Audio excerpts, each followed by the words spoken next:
Subhanallah, subhanallah, subhanallah.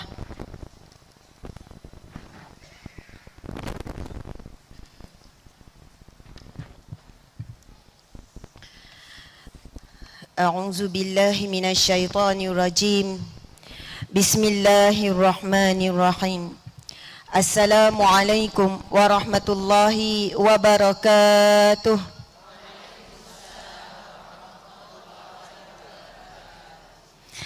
Alhamdulillah, alhamdulillahi rabbil alamin.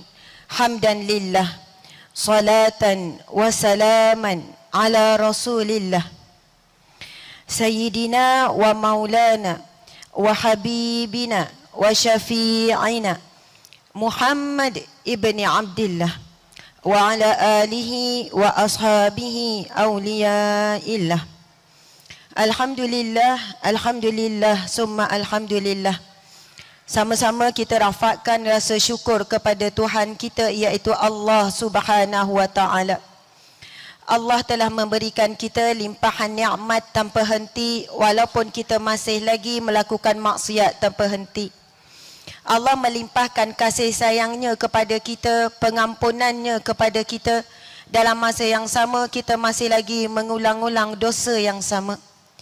Pernah satu ketika syaitan berkata kepada Allah sebagaimana dinukilkan di dalam Al-Quran, sesungguhnya kami akan sedaya upaya untuk menyesatkan seramai mungkin manusia.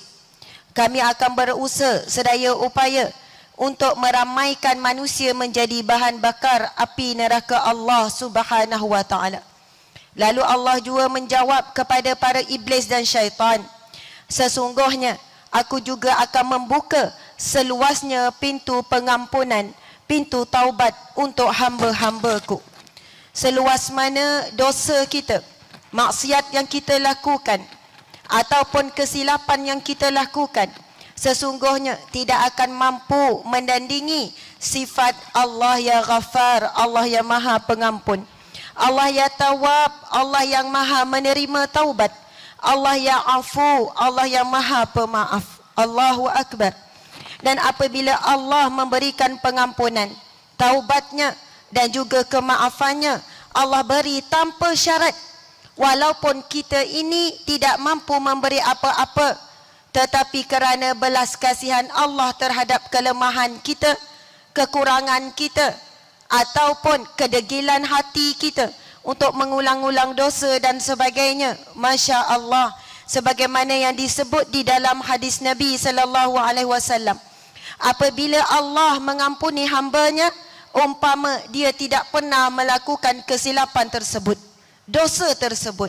Kalau kita memaafkan manusia, kita mungkin boleh cakap maaf, tapi untuk lupa tidak. Dan mungkin sekiranya kemaafan kita itu teruji dengan kesilapan yang berulang daripada orang yang memaafkan, mungkin kita kembali kepada tidak memaafkannya, ataupun kita akan mengungkit, ataupun kita sudah tidak percaya lagi dengan permohonan maaf yang kedua kerana kesilapan yang berulang. Namun di sana Allah Subhanahu wa ta'ala, walaupun dah berapa kali kita bertaubat daripada dosa mengumpat, tapi masih lagi mengumpat. Walaupun kita dah bertaubat daripada dosa menyakiti suami dengan lidah, tapi hari demi hari bertambah lagi kesat kadang-kadang pelian kita. Kadang-kadang kita dah bertaubat, ya Allah, aku telah mengabaikan tanggungjawabku pada anak, aku tak didik dengan baik, ya Allah. Tetapi selang beberapa hari kita lalai lagi dalam mendidik anak. Bahkan kesilapan utama kita sebagai ibu ayah adalah bukan kesilapan dalam mendidik anak, tetapi kesilapan dalam mendidik diri sendiri untuk menjadi contoh yang baik buat anak, buat cucu, buat orang-orang yang di bawah didikan kita. Allahu Akbar. Allah yang maha besar, Allah sangat besar, dan kita cuba sedaya upaya membesarkan Allah dalam jiwa kita pada saat ini. Mungkin setelah kita keluar daripada rumah Allah selepas ini, Allah semakin kecil dan jauh daripada hidup kita. Jadi saya mohon ya, muslimin muslimat sekalian, saat ini rasakanlah kita sedang berada di rumah Allah. Kita sedang berada, kita sedang masuk ke dalam rahmat Allah. Jadi siapa yang belum masuk, yang belum membaca Doa untuk masuk masjid tadi, sama-samalah kita baca. Bismillahirrahmanirrahim. Allahumma aftahli abwaba rahmatik. Ya Allah, bukakanlah bagiku pintu rahmatmu, pintu pengampunanmu, pintu taubatmu, pintu syurgamu ya Allah. Amin ya rabbal alamin. Subhanallah. Fizikal kita seumpama kita masuk ke dalam pintu masjid ataupun rumah Allah tempat kita sujud. Mudah-mudahan dengan doa itu kita juga melangkah masuk ke dalam rahmat Allah Subhanahu wa taala. Maka apa yang perlu kita buat sekarang adalah hati kita perlu bersujud kepada Allah. Kita tinggalkan segala-gala yang kita bawa, yang kita ada pada saat ini. Pangkat ataupun nama, ataupun ilmu, ataupun keturunan yang Allah pinjamkan yang membuatkan kita rasa bangga tersebut. Kerana pada saat ini semua itu tidak ada nilai sedikit pun di sisi Allah. Kerana Allah yang memberi kemuliaan, Allah yang Mu'izz, yang maha memuliakan. Kekayaan yang kita banggakan, Allah yang Ghani, yang Mughni yang beri. Allah yang maha kaya yang memberi kekayaan. Rizki anak yang ramai kadang yang kita hitung dan kita banggakan, itu datangnya daripada Allah ya Razzaq. Ilmu yang banyak yang kita rasa lebih daripada orang lain, jika kita berlaku sombong kerana ilmu tersebut, kita takut akhirnya kita dihinakan oleh Allah. Kerana ilmu itu milik Allah yang alim, yang maha memiliki ilmu. Kalaulah anak kita bijak, cucu kita bijak, tetapi kita kurang bersyukur kepada Allah, tak kuat untuk bangun malam contohnya, tak kuat untuk syukur yang sebenar, iaitu taat perintah Allah, tinggal larangan Allah, maka seolahnya kita sedang menafikan ataupun mendustakan nikmat Allah yang hakim, yang maha bijaksana, yang memberi pinjaman bijak itu hanya sementara untuk menguji adakah kamu menjadi hamba-Ku yang bersyukur ataupun kamu kufur dengan nikmat Allah. Allah memberi amaran di dalam Al-Quran, wala in syakartum la azidannakum. Kalau kamu bersyukur di atas segala nikmat yang aku berikan, pasti aku akan tambah. Kamu menjadi orang yang makin kuat takwa. Itu nikmat yang sebenar, hasil daripada nikmat. Kamu menjadi orang yang mampu bangun malam. Kamu menjadi orang yang menjaga akhlak. Tapi sekiranya nikmat yang Allah berikan, kita tidak mampu menjaga diri kita menjadi hamba-Nya yang lebih baik, memiliki lidah yang lebih baik, akhlak yang lebih baik. Kita bimbang nikmat, kita lihat umpama nikmat, tetapi rupanya satu azab, sebagaimana Allah menyambung firman-Nya, wala in kafartum, kalau kamu kufur dengan nikmat-Ku, daripada nikmat yang Allah beri, makin jauh kita dengan Allah. Kita berbangga-bangga dengan nikmat yang Allah beri. Allah beri amaran, inna azabi lasyadid, nantikanlah azabku yang amat pedih. Na'udzubillahi min zalik. Subhanallah, Allahu akbar. Selawat dan salam buat Nabi Muhammad sallallahu alaihi wasallam. Allahumma salli wa sallim wa barik ala sayyidina Muhammad wa ala alihi wa ashabihi ajma'in. Amin ya rabbal alamin. Subhanallah. Seterusnya saya ingin mengucapkan terima kasih kepada pihak Masjid Uda, Bandar Baru Uda, Masjid Jami' Bandar Baru Uda. Betul atau tidak? Johor Bahru, Malaysia. Subhanallah. Bila saya masuk ruang masjid ni, Masya Allah, masjid yang begitu besar. Kemudian di belakangnya juga begitu indah. Betul atau tidak? Masya Allah, berapa hari ini adalah hari ketiga saya, kami berdua datang, iaitu dengan suami. Memang inilah masjid yang lalu, dan setiap kali lalu, selalu nampak kereta yang banyak sekeliling masjid. Kemudian nampak daripada jauh, masjid ni parking dia sikit ni. Maksud daripada jauh, masjid ni besar tapi mana parking dia? Biasa kita akan perhatikan tu. Tetapi rupanya lebih besar semangat orang yang datang ke masjid ini.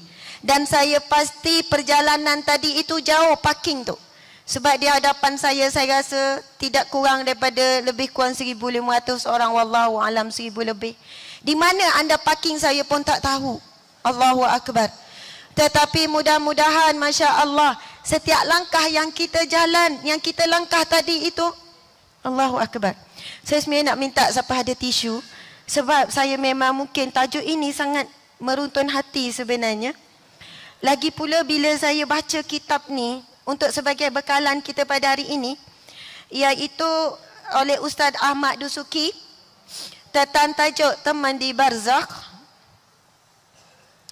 Allahu Akbar. Bila ada bab tentang bagaimana Nabi Muhammad sallallahu alaihi wasallam memang melihat perbuatan umatnya. Bagaimana ada hadis, kalam ulama dan sebagainya memberi gambaran kepada kita, Nabi Muhammad perhatikan kita. Nabi Muhammad melihat amal-amalan kita. Allahu Akbar. Kemudian saya rasa sangat sebab bila baca ada hadis Nabi tentang bagaimana arwah ibu dan ayah kita dipamerkan kepadanya oleh Allah, iaitu amalan perbuatan kita pada setiap hari Jumaat. Apabila kita melakukan kebaikan, mereka senyum. Apabila kita melakukan keburukan, diperlihatkan juga kepada ibu ayah kita. Lalu mereka berdoa, ya Allah, berilah mereka hidayahmu. Berilah anak-anakku, ya Allah. Allahu Akbar. Hari ini kita nak berbicara tentang tajuk bagaimana kita nak memunikan bekal kita untuk menghadapi kematian. Tetapi subhanallah, rupanya hubungan kita dengan arwah ibu dan ayah tak pernah terputus. Sama ada doa kita buat mereka ataupun doa mereka untuk kita. Cuma saya rasa macam sebab bila mengenangkan dosa kesilapan saya sendiri, bagaimana arwah ayah saya lihat, Masya Allah. Kadang-kadang kita mudah tersentuh hati bila mengenangkan orang yang pernah memberi jasa membesarkan kita. Bila sebut tentang Rasulullah sallallahu alaihi wasallam, mungkin kita terasa sedikit jauh. Asbab kekurangan hati kita sendirilah, kurang cinta kepada Rasulullah. Tetapi bila kita pernah disentuh oleh manusia-manusia yang sangat dekat, kita mudah tersentuh hati dan sebagainya. Insya-Allah, subhanallah. Saya nak ucap terima kasih kepada Masjid Jami' Bandar Baru Uda. Sebab program hari ini baru 3 hari lepas saja dapat persetujuan. Baru 3 hari lepas saja. Asbabnya adalah semua aturan Allah. Ada satu tempat yang sepatutnya memang ada jadual pada pagi ini, tetapi dibatalkan last minute. Jadi saya menghubungi Ustaz Fairuz. Ustaz, pagi Sabtu ini saya kosong. Jadi mungkinlah ada pihak yang sanggup, yang nak terima kedatangan saya. Bayangkan dalam tempoh 3 hari, Masya Allah, pihak masjid boleh buat hebahan dan boleh menerima kehadiran seramai ini, Masya Allah. Ini satu bentuk mudah-mudahan Allah sedang memuliakan kita semua. Amin ya Rabbal Alamin. Kita bukan boleh buat tepukan, cuma takbirlah kepada pihak pengusaha masjid semua yang buat secara terburu-buru dan terima dengan cara yang baik dan melakukan kerja dengan efisien. Mudah-mudahan mereka dipanjangkan umur dalam barakah dan kita semua juga. Dan semuanya insya-Allah kita diberikan oleh Allah husnul khatimah. Amin ya Rabbal Alamin. Takbir, Allahu Akbar. Takbir, Allahu Akbar. Yang terakhir biar bergema boleh? Takbir, Allahu Akbar. Walillahil hamd. Subhanallah, alhamdulillah, Allahu Akbar, Masya Allah. Para jemaah yang saya hormati sekalian, seterusnya saya juga nak alu-alukan kehadiran muslimin, muslimat, mukminin, mukminat, qanitin, qanitat, abidin, abidat, salihin, salihat. Amin ya Rabbal Alamin. Kepada semua orang-orang yang taat di kalangan lelaki dan perempuan, yang kuat ibadah lelaki dan perempuan, yang muslim lelaki dan perempuan, orang-orang yang beriman lelaki dan perempuan yang hadir pada saat ini, di kalangan datuk datin, tuan-tuan, puan-puan, ibu-ibu, ayah-ayah. Saat ini kita sedang dinilai oleh Allah berdasarkan ketakwaan, dan setiap saat pun Allah Subhanahu wa taala berfirman, inna akramakum indallahi atqakum. Yang paling mulia di kalangan kamu di sisi Allah adalah orang yang paling takwa kepada Allah.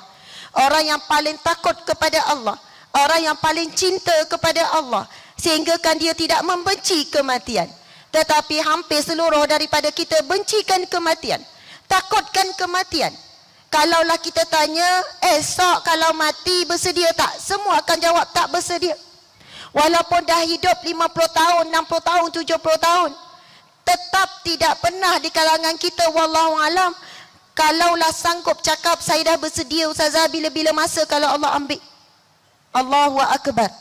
Kita takut akan kematian, tetapi yang peliknya kita tidak buat persiapan untuk kematian kita sendiri. Tetapi bila kita melihat ada orang dah hampir nazak, kita cuba buat persiapan untuknya. Kita panggil ahli keluarga untuk balik, kita zikirkan pada telinganya, kita buat persiapan itu ini. Tetapi untuk diri kita sehingga saat ini, kita belum buat betul-betul persiapan untuk diri kita sendiri. Namun pada pagi ini Allah Subhanahu wa taala melorongkan kita semua. Hadis Nabi sallallahu alaihi wasallam, "Man salaka tariqan yaltamisu fihi ilman, sahalallahu lahu tariqan ilal jannah." Barang siapa yang menempuh perjalanan menuju ke majlis ilmu, Allah akan permudahkan baginya jalan-jalan menuju ke syurga Allah Subhanahu wa taala. Amin ya rabbal alamin. Ada yang datang satu keluarga, Allah mudahkan satu keluarga masuk syurga sekeluarga. Ada yang datang dengan sahabat-sahabat, seluruh dia dan sahabat-sahabat Allah permudahkan kita jalan menuju ke syurga Allah. Para jemaah muslimin muslimat sekalian, pastikan kita istiqamah menempuh jalan menuntut ilmu, kerana selagi mana kita istiqamah sampai mati, insya-Allah kita umpama sungai yang mengalir. Sebab menuntut ilmu itu tanpa henti ibarat sungai yang mengalir. Airnya jernih, bersih. Tapi bila kita berhenti untuk belajar, untuk menuntut ilmu agama khususnya, kita umpama air yang bertakung, berkeladak, busuk, akhirnya lama-lama jadi hitam. Begitulah diri kita, para jemaah muslimin muslimat sekalian. Di hadapan saya ni ada ramai wajah-wajah yang saya tengok redup, indah, cantik, subhanallah. InsyaAllah inilah wajah-wajah bakal penghuni syurga Allah Subhanahu wa ta'ala. Amin ya rabbal alamin. Subhanallah, Allahu Akbar. Kita sedang berada di rumah Allah. Kita mengharapkan Allah pandang kita pada saat ini. Kita mengharapkan Allah catat kita sebagai bakal penghuni syurga Allah Subhanahu wa ta'ala. Antara waktu ataupun tempat yang mustajab berdoa di rumah Allah, di majlis ilmu dan sebagainya. InsyaAllah nanti kita ada sama-sama doa sikit insyaAllah. Subhanallah, kita nak masuk tajuk kita iaitu apa dia? Memperindahkan bekal. Betul ya? Memperindahkan bekal ke alam barzah. Subhanallah, ke alam barzah. Jadi saya nak mulakan dulu dengan tajuk nak menyentuh bab husnul khatimah dan tanda-tanda. Husnul khatimah, tanda-tanda dan sebab-sebabnya. Kenapa saya nak mulakan dengan husnul khatimah dan tanda-tanda ataupun sebab dapat husnul khatimah? Supaya apabila kita melihat ada tanda-tanda, ciri-ciri orang yang dapat husnul khatimah, bukan sekadar kita ziarah kematiannya, tetapi kita belajar apakah amalan dia. Kalau kita dengar ada orang meninggal ketika dalam solat contohnya, ada meninggal dalam keadaan dia jelas sebut la ilaha illallah Muhammadur Rasulullah contohnya, walaupun dia telah ditanam 2 minggu, sebulan, tetapi orang masih bercerita lagi, ambillah peluang pergi ziarah keluarganya, tanyakan kepada dia, apakah amalan ibu ayah kamu, apakah yang mereka lakukan saat hidup mereka sehinggakan mereka dikurniakan husnul khatimah. Itulah pengajaran yang terbaik bagi orang yang hidup. Bukan sekadar pergi ziarah kubur, tetapi juga belajar amalan ahli kubur tersebut. Subhanallah, Masya Allah. Antara dalil yang menunjukkan ialah hadis Nabi SAW.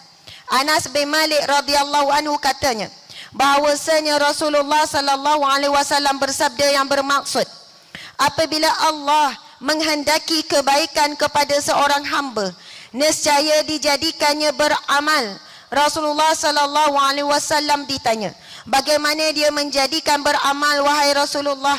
Sabdanya, diberikannya taufik untuk mengerjakan amal soleh sebelum matinya. Kemudian, ketahuilah wahai saudara muslim bahawa husnul khatimah mempunyai tanda-tandanya. Antaranya adalah diketahui hambanya ketika nazak tentang amal-amal hujung kehidupannya. Subhanallah, Allahu Akbar. Baiklah, yang pertama tanda husnul khatimah ialah bukannya bagaimana dia mati, keadaan dia mati. Setengah daripada kita bila kita baca sirah sahabat Nabi sallallahu alaihi wasallam, ada sahabat Nabi yang meninggal ketika perang, mayatnya dah tak ada kepala. Jenazah sahabat Nabi tak ada tangan, semua dipotong, kaki semua dipotong. Bahkan ada sahabat Nabi yang dipotong, dicincang halus. Ada sahabat Nabi bila jumpa jenazah para syuhada tersebut, ada lebih daripada 80 tusukan pedang, panah dan sebagainya. Jika dilihat pada kondisi jenazah, mungkin kita lihat kematiannya dalam keadaan yang buruk. Tetapi mereka meninggal dalam husnul khatimah, wafat dalam husnul khatimah. Di sana pula kita ada lihat, ada orang yang hidupnya tak salat ataupun melakukan kesyirikan kehadap Allah Subhanahu wa taala. Tetapi matinya nampak tenang, nampak biasa. Mukanya pun tak jadi hitam, cerah macam biasa je. Tak nampak pada zahirnya seolahnya dia menghadapi sakaratul maut yang berat. Jadi sebab itu hadis Nabi ini menggambarkan di antara ciri utama husnul khatimah ialah saat akhir hidupnya. Ada yang kata 40 hari sebelum kematiannya, ada yang kata sebulan sebelum kematiannya, dia diberikan oleh Allah taufik ataupun hidayah. Dia melakukan kebaikan demi kebaikan, amal soleh demi amal soleh pada hujung kematiannya. Allahu Akbar, subhanallah. Sebab di sana ada hadis Nabi sallallahu alaihi wasallam. Nabi bersabda, sesungguhnya ada si fulan, ada seseorang itu, ada hamba Allah itu, Nabi kata, hidupnya hidup dengan amalan ahli syurga, tetapi penghujung hidupnya dia beramal dengan amalan ahli neraka, maka tempatnya di neraka. Sebenarnya ayat itu, hadis Nabi itu Nabi sebut begini, sesungguhnya seseorang itu, ada seseorang itu yang ketika hidupnya hidup dengan amalan ahli syurga, sehingga kan dia dikatakan oleh orang ramai syurga dengannya hanya sejengkal saja. Soalannya kalau kita tengok orang tu, ya Allah baiknya dia ni, tak pernah sakitkan hati orang ni, ni ahli syurga ni, oi confirm syurga kalau mati ni. Contoh. Sebab apa? Sehingga kan betapa besarnya nampak ciri-ciri ahli syurga, manusia mengatakan kepadanya dia dan syurga hanya sejengkal saja. Namun akhirnya di akhir kehidupan dia, dia beramal dengan amalan ahli neraka, maka tempatnya di neraka. Kemudian di sana Nabi kata, ada hamba Allah, ada si fulan yang hidupnya beramal dengan amalan ahli neraka, sehingga kan dikatakan orang ramai kepadanya neraka dan dia hanya sejengkal saja. Mungkin kita tengok ada orang yang kejam, orang yang zalim. Kita nampak orang yang buat maksiat, belum tutup aurat, tak solat. Kita kata kalau meninggal ni confirm neraka ni. Contoh, kita kata ni kalau nak tengok cici air naka ni, kenapa mak cakap macam tu? Nabi ada sebut pakai ketat macam ni, pakai bonggol macam ni, bukan mak yang sebut. Memang Nabi sebut ciri-ciri ahli neraka, tapi Nabi tak pernah sebut siapa. Kita pun tak boleh nak cakap dia, tak boleh. Cuma ciri-ciri dan apa tugas kita mendoakan kebaikan untuk seluruh umat Islam. Allahu Akbar. Supaya diberi hidayah dan taufik. Nabi kata, namun di hujung kehidupannya, dia beramal dengan amalan ahli syurga, akhirnya dia menjadi ahli syurga Allah Subhanahu wa taala. Sebab itu, walaupun saat ini kita sedang berada di rumah Allah, menutup aurat dengan sempurna, pagi tadi, malam tadi mungkin bangun qiyamul lail dan sebagainya, belum menjamin lagi saat akhir kehidupan kita husnul khatimah. Subhanallah. Sebab itu, perkara asas yang perlu kita faham dalam hadis Nabi ini ialah antara bekal nak mempercantikkan ataupun nak buat persiapan untuk menghadapi kematian kita adalah perkataan istiqamah. Perkataan istiqamah. Makhluk Allah yang paling istiqamah ialah syaitan. Dia tak pernah putus asa. Dia tak pernah berhenti. Walaupun setiap hari kita kalahkan dia, dia tak pernah putus asa nak goda kita. Dia tak pernah frust, dia tak pernah kecewa. Dia dah pujuk kita susah payah buat dosa, akhirnya kita buat dosa, lalu kita minta taubat dengan Allah, lalu kita minta ampun dengan Allah, maka Allah ampunkan sebanyak apa pun dosa kita, dia kecewa. Susah payah goda makcik ni supaya mengumpat, tiba-tiba dia bertaubat, Allah hapus macam tu. Tiba-tiba dia minta maaf dengan orang dia ngumpat, lalu syaitan kecewa, tetapi dia mulakan lagi dengan agenda-agenda yang lain. Allahu Akbar. Ada syaitan tengok seorang manusia ini, bila dibisik jangan solat, berjaya dia tak solat. Bila dia bisik jangan tutup aurat, ya dia tak tutup aurat. Tetapi ada syaitan tengok ada orang yang mula berubah, mula tutup aurat. Orang yang tadi akhirnya mula berubah tutup aurat, mula berubah solat. Tetapi sekarang bisikan dia berubah pula. Berubah apa? Menanam rasa riak dengan pakaian dia yang menutup aurat. Menanam rasa ujub, kagum dengan amalan solehnya. Maksudnya kita duduk di tahap mana pun akan sentiasa diganggu, digoda, dirancang tanpa henti oleh syaitan, iblis dan nafsu kita sendiri. Allahu Akbar, Masya Allah. Kadang-kadang kita dah cuba jaga dah sedekah kita, kebaikan kita. 30 tahun kita mampu buat baik dengan suami. Kita layan dia, kita masak untuk dia, kita sediakan pakai dia, kita taat kepada dia, kita jaga lidah kita kepadanya, kita mengharapkan dapat pahala. Tiba-tiba suatu hari Allah uji, kasih suami beralih arah. Contoh saja ya, kasih suami beralih arah. Saat itu ramai wanita jatuh dalam ujian, tersungkur dalam ujian ini.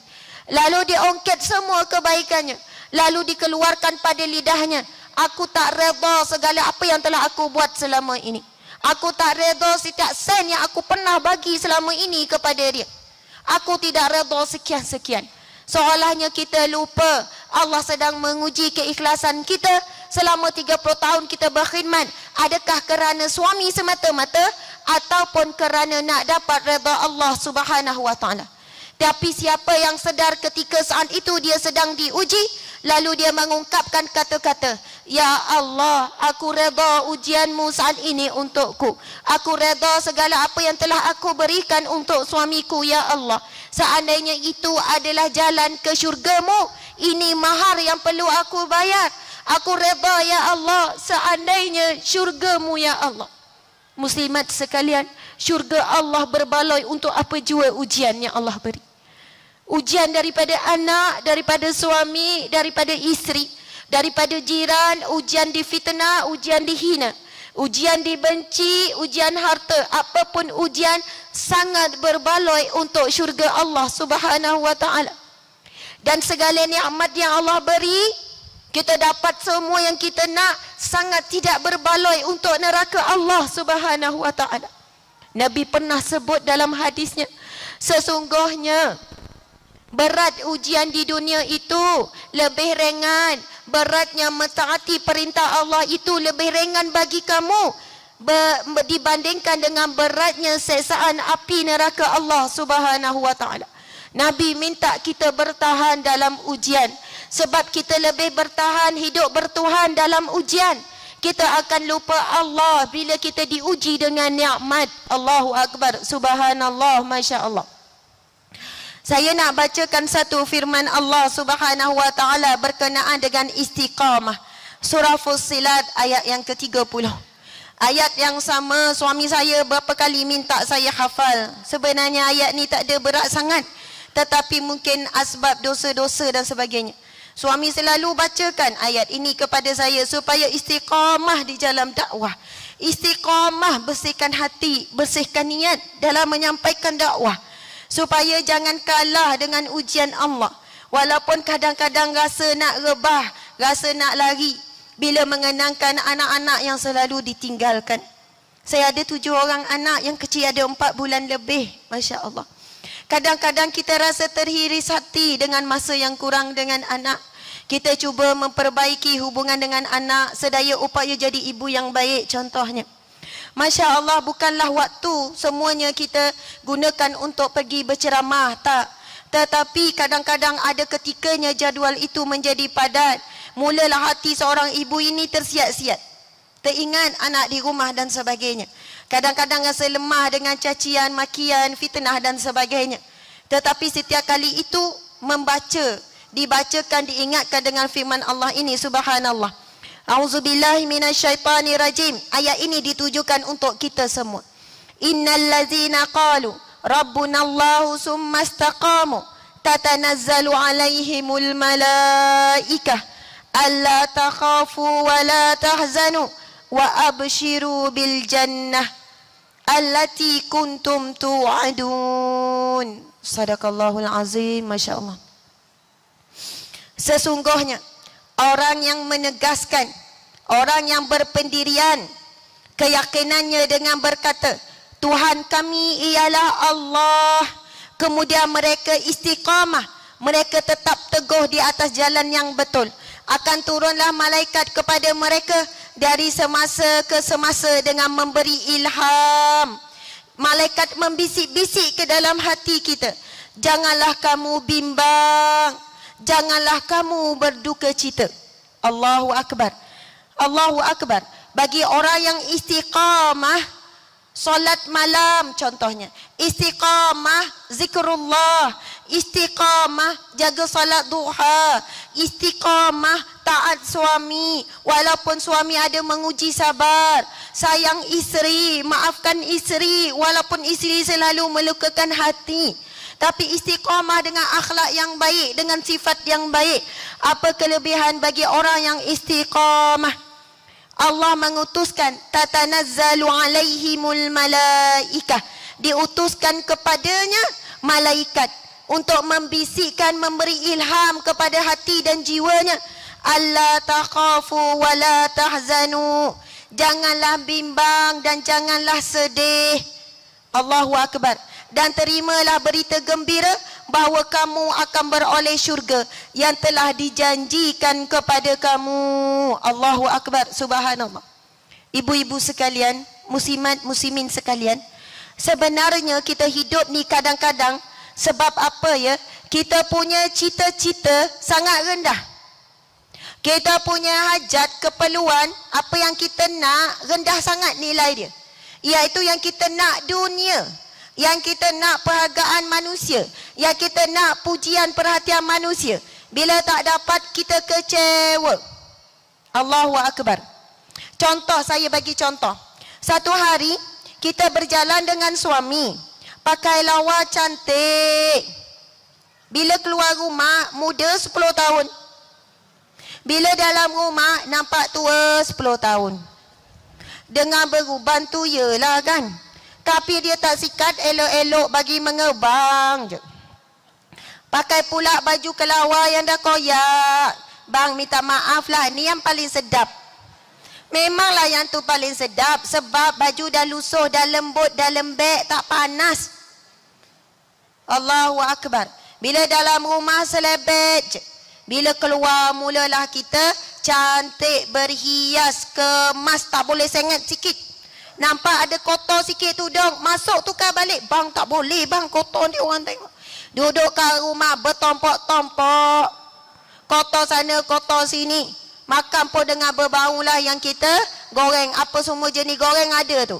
Belacan ada bau, ikan kering ada bau, ayam goreng ada. Tak apalah kita kata bukan orang lain, awak je. Sehingga kita lupa bahawasanya Nabi ingatkan kita, khairukum. Nabi sebut begini, khairukum li ahli.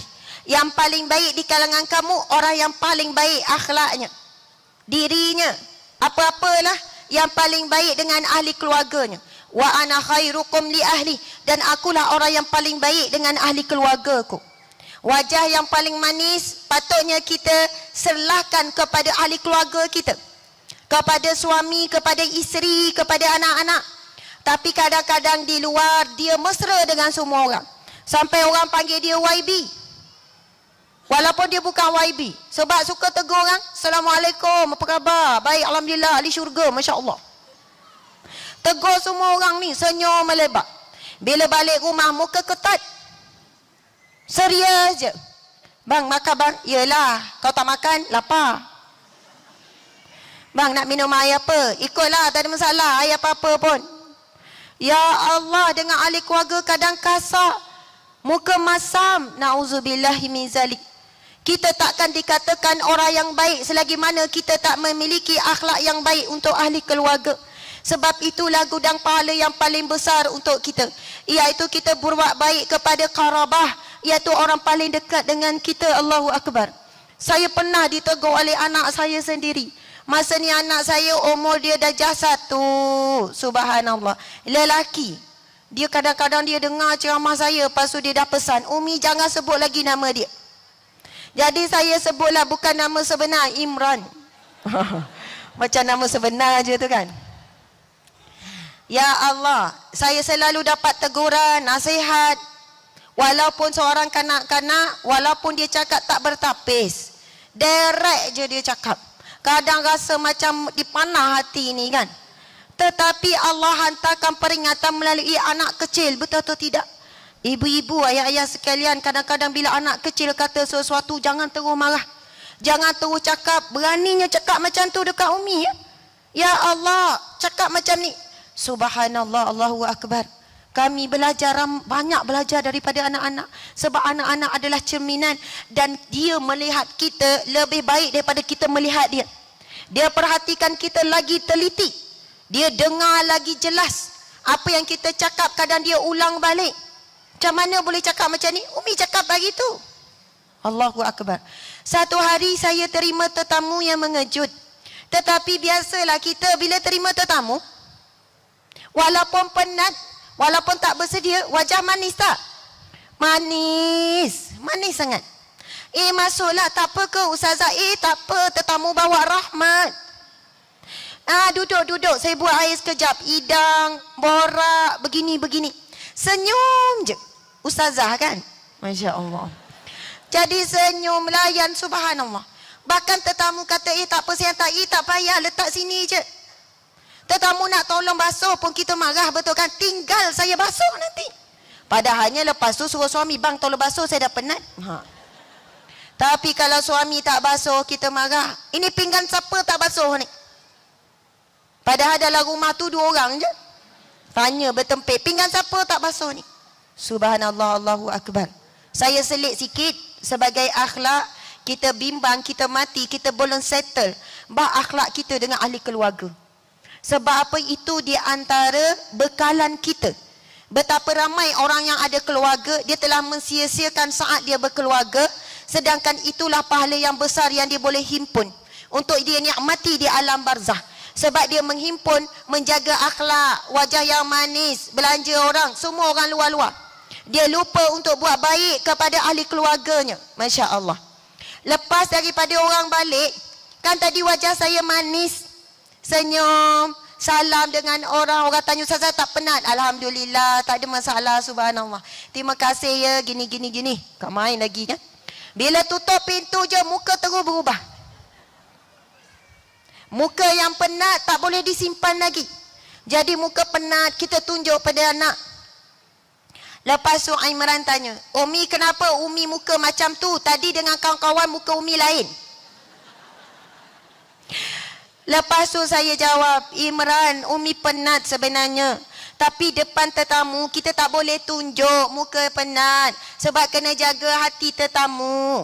Lepas tu dia jawab, Umi tak perlu ke jaga hati Imran. Umi tak perlu ke jaga hati Imran. Imran tak penting ke Umi untuk Umi tunjuk wajah yang senyum tadi tu. Saya kata, ya Allah, Allahu Akbar. Orang yang paling patut yang saya tunjukkan wajah yang manis, wajah sabar, simpankan adalah pada anak saya sendiri, pada suami. Kadang-kadang kita kan Muslimat sekalian, pergi kuliah boleh senyum dengan semua orang, boleh salam dengan semua orang. Time makan nanti tengoklah, semua lemah lembut, sopan santun, dahulukan orang lain. Tak apa, ambil, subhanallah, ambil. Layan orang semua senyum. Bila nak turun tangga pun mengalah-ngalah. Tak apa, turun dulu. Okey, tak apa, hati-hati ya makcik, siap macam tu lagi. Pegang tangan makcik turun. Bila sampai rumah, Assalamualaikum bang, saya penat ni bang. Tadi parking jauh tahu tak, dah lah panas ni, nak turun pula sekian-sekian, berimpit-impit, dah lah tak boleh selfie dengan ustazah hari ni. Pihak masjid dah bagi tahu awal-awal sekian-sekian. Terus bila nampak suami, lepaskan rasa letih, lepaskan rasa stres, lepaskan rasa tak puas hati. Bayangkan ya, insya-Allah balik nanti semua bagi wajah yang manis. Assalamualaikum bang, Masya Allah. Lepas tu pergi ke dapur, ada pinggan tak basuh. Tak apa bang, jangan bimbang. Masya Allah, tak apa bang, jangan risau. Lepas tu tanya, awak dah makan belum? Belum. Awak penat ke? Mai saya urut sikit. Masya Allah. Suami dah rasa naik bulu roma. Kenapa pelik sangat isteriku ni? Oh, tajuk pasal persiapan alam barzah. Mungkin isteriku ni dah ada tanda-tanda ciri-ciri ni. Lepas tu dia telefon anak-anak, balik cepat, mak kau dah tak lama ni. Macam tu. Masya Allah, Allahu Akbar. Sebab apa? Kadang-kadang kita sedar, baru sedar kadang-kadang tu, akhlak kita kurang cantik dengan ahli keluarga. Dengan orang luar kita mudah memaafkan. Buat salah dengan kawan, kita cakap, tak apa, aku maafkan. Sebelum kau minta maaf, aku dah maaf, dah siap-siap lah. Aku memang dilahirkan pemaaf. Oh, macam tu. Tetapi dengan suami, Masya Allah, bang, saya ingat lagi hari pertama kita nikah dulu. Tu cerita 30 tahun lepas. Bang, awak ingat tak masa birthday saya tu, masa 10 tahun ke-10 kita nikah, awak lupa birthday saya? Itu pun dia ingat. Kata dah maaf. Kalau dah forgive, forget. Kalau dah maafkan, lupakan. Jangan diungkit-ungkit lagi. Kalau selalu diungkit, itulah bisikan syaitan supaya kita jadi orang yang tidak ikhlas memaafkan. Kita mengikat orang yang telah minta maaf dengan kesilapan yang lama. Maksudnya kalau kita tidak mampu memaafkan orang lain, begitulah sukar untuk kita dimaafkan oleh Allah Subhanahu wa taala. Begitulah juga sukar untuk kita dimaafkan oleh manusia-manusia yang lain juga. Masya Allah. Subhanallah, Allahu Akbar. Mudah-mudahan kita menjadi orang yang istiqamah. Para muslimin muslimat sekalian. Sebab itu Nabi sebut amalan yang paling dicintai oleh Allah adalah amalan yang sedikit tetapi istiqamah. Bangun malam tak susah. Kita time jam, kemudian kita bangun, solat apa semua, tidur rasa macam ahli syurga dah tu. Tetapi yang paling payah istiqamah bangun malam. Nak solat duha tak berat. Ambil wuduk, solat 2 rakaat. Tapi yang paling mahal nak istiqamah setiap hari solat duha. Nak bersedekah sekali-sekala tak payah. Tetapi nak istiqamah setiap hari mesti sedekah. Nabi kata sedekatun junnah. Sedekah adalah perisai daripada api neraka. Setiap hari kita pasang perisai setiap hari daripada api neraka. Nak istiqamah itu yang mahal. Subhanallah, Allahu Akbar. Hari ni petang ni balik wajah yang manis. Bang, subhanallah, saya minta maaf ya bang, salah silap, insya-Allah mulai hari ini saya nak jadi isteri yang solehah. Bang sekian-sekian, lepas tu pergilah ambil gincu, pakai gincu hari ni. Contohlah kan, melawar pakai bedak, pakai blusher. Suami kata, dah kenapa pula awak ni? Subhanallah, saya nak jadi isteri yang mendatangkan sakinah buat awak. Awak tengok saya, awak rasa seronok, awak rasa gembira, awak rasa bahagia. Sebab bila awak tengok perempuan lawa kat luar sana, saya siku awak. Siku suami. Jadi saya nak biar pandangan awak tertunduk pada saya dan awak mampu tundukkan pandangan kepada wanita di luar sana. Suami rasa bahagianya, Masya Allah, sepanjang 30 tahun kahwin, hari inilah saya nampak awak lawa. Masya Allah. Jadi suami rasa bahagia. Agak-agak boleh bertahan berapa hari tu? 2 hari kan? Allahu Akbar. Mungkin malam tu dah cancel dah. Dah tak jadi dah. Bang, terimalah seadanya ni diri saya ya bang. Dah tak larang dah tu. Nak berhias-hias, nak melawar-lawar apa semua. Sebab apa? Sebelum tidur tengok ada kain plekat bergulung. Yang tu jadi kalah. Ya Allah, dia tak sangkutkan plekat dia. Mana dia letak, situlah dia tinggal. Pasal pinggang tadi, pinggang yang tak basuh okey lagi. Rupanya susah nak bertahan, sabar. Nak bertahan bersangka baik berwajah manis. Sebab syaitan akan uji wajah kita yang manis itu. Selama mana kita berwajah manis, dicatat pahala wajah manis. Dan syaitan akan uji kita, kesabaran kita. Allahu Akbar, subhanallah. Ada orang dia nak tinggalkan rumah, dia pesan macam ni. Bang, nanti saya dah masak tu bang, saya nak pergi kelas ngaji ni. Makanlah ya bang, jangan lupa basuh pinggan ya. Senyum tu senyum.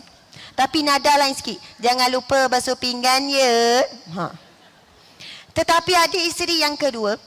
Bang, saya nak pergi ngaji ni bang. Makanan dah siap tu, minta maaf lah tak sempat nak teman. Sebab dah lewat ni. Nanti lepas makan awak tinggal je kat situ. Tak apa, balik nanti saya basuh. Allahu Akbar. Mana sejuk hati ni dua pesanan ni? Dua-dua. Yang kedua. Insya-Allah pesanan yang kedua ni suami mesti basuh. Walaupun kita cakap bang tak apa tinggallah nanti saya basuh. Bahkan bukan basuh pinggan je, dia nampak ada kain pun dia basuh sekali. Insya-Allah. Tetapi cakap tu dengan ikhlas hati. Bukannya dengan nada yang lain. Tak apalah pinggan tu tinggal je lah, nanti saya basuh. Lain. Tapi kalau nada ikhlas, hati ikhlas, betul niat, Allah akan jentik hati suami tu untuk berubah. Allah jentik hati suami tu supaya ya Allah isteriku gembirakan aku, bahagiakan aku. Apa yang aku nak buat untuk gembirakan dia? Kadang-kadang pesan dekat suami kan, bang saya nak keluar ni, buatlah apa yang patut ya. Balik rumah tak ada buat apa-apa. Saya tak tahu apa yang patut dibuat. Sebab apa? Antaranya ilham tidak diberikan. Mungkin keikhlasan hati kita juga dan sebagainya, ibu-ibu sekalian. Orang yang ikhlas sudah tentu Allah akan hantar pertolongannya. Allah hantar nusrahnya. Allah berikan kebaikan demi kebaikan apabila kita melakukan sesuatu ikhlas kerana Allah Subhanahu wa taala. Sebab itu ada kata hukama, apabila orang yang kita sayang tidak sayang kepada kita, mungkin kita tidak ikhlas menyayanginya. Kalaulah kita memberi kepada seseorang lalu tidak dihargai, mungkin kita memberi tak ikhlas kerana Allah. Sebab kita mengharapkan dia balas kebaikan. Bukan kita harap Allah yang balas apa yang kita buat. Sebab itu rupanya bila kita muhasabah, kenapa akhirnya sesuatu yang kita tidak inginkan, yang kita takuti itu berlaku, rupanya Allah nak basuh hati kita melakukan sesuatu ikhlas kerana Allah Subhanahu wa taala. Baiklah, seterusnya masya-Allah saya nak bacakan satu hadis Nabi sallallahu alaihi wasallam. Sabda Nabi yang bermaksud, sesiapa yang suka bertemu dengan Allah, nescaya Allah juga suka bertemu dengannya. Siapa yang suka jumpa dengan Allah angkat tangan? Ustazah tak berani tak angkat Ustazah. Siapa yang dah tak sabar nak mati angkat tangan? Allahu Akbar. Sabar ke tak sabar? Contoh saya buat macam ni Saya nak tanya siapa ni? Nak tanya akak ni lah. Kak nama siapa kak?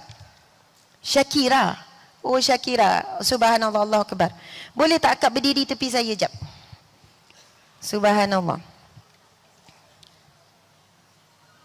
Okey, hajah ya. InsyaAllah. Tak lama lagi hajah ya. Jadi kita panggil Hajah Syakira insyaAllah. Okey, itu doa lah Hajah Syakira. Contoh satu hari Hajah pergi buat medical check up. Sebab nak pergi haji. Haji kena buat medical check up tak? Kena. Jadi doktor buat observe daripada atas sampai bawah, cek darah semua, betul? Ada buat x-ray ke? Tak ada. Ada semua. Ada buat x-ray semua. Tiba-tiba doktor cakap, Puan Syakira, saya minta maaf. Daripada keputusan hasil check up ni, yang kita buat x-ray ni, kita dapati Puan Syakira ada penyakit. Ini contoh je puan, jangan takut. Sebab semua dicatat dah oleh Allah. Boleh teruskan? Boleh ya? Okey.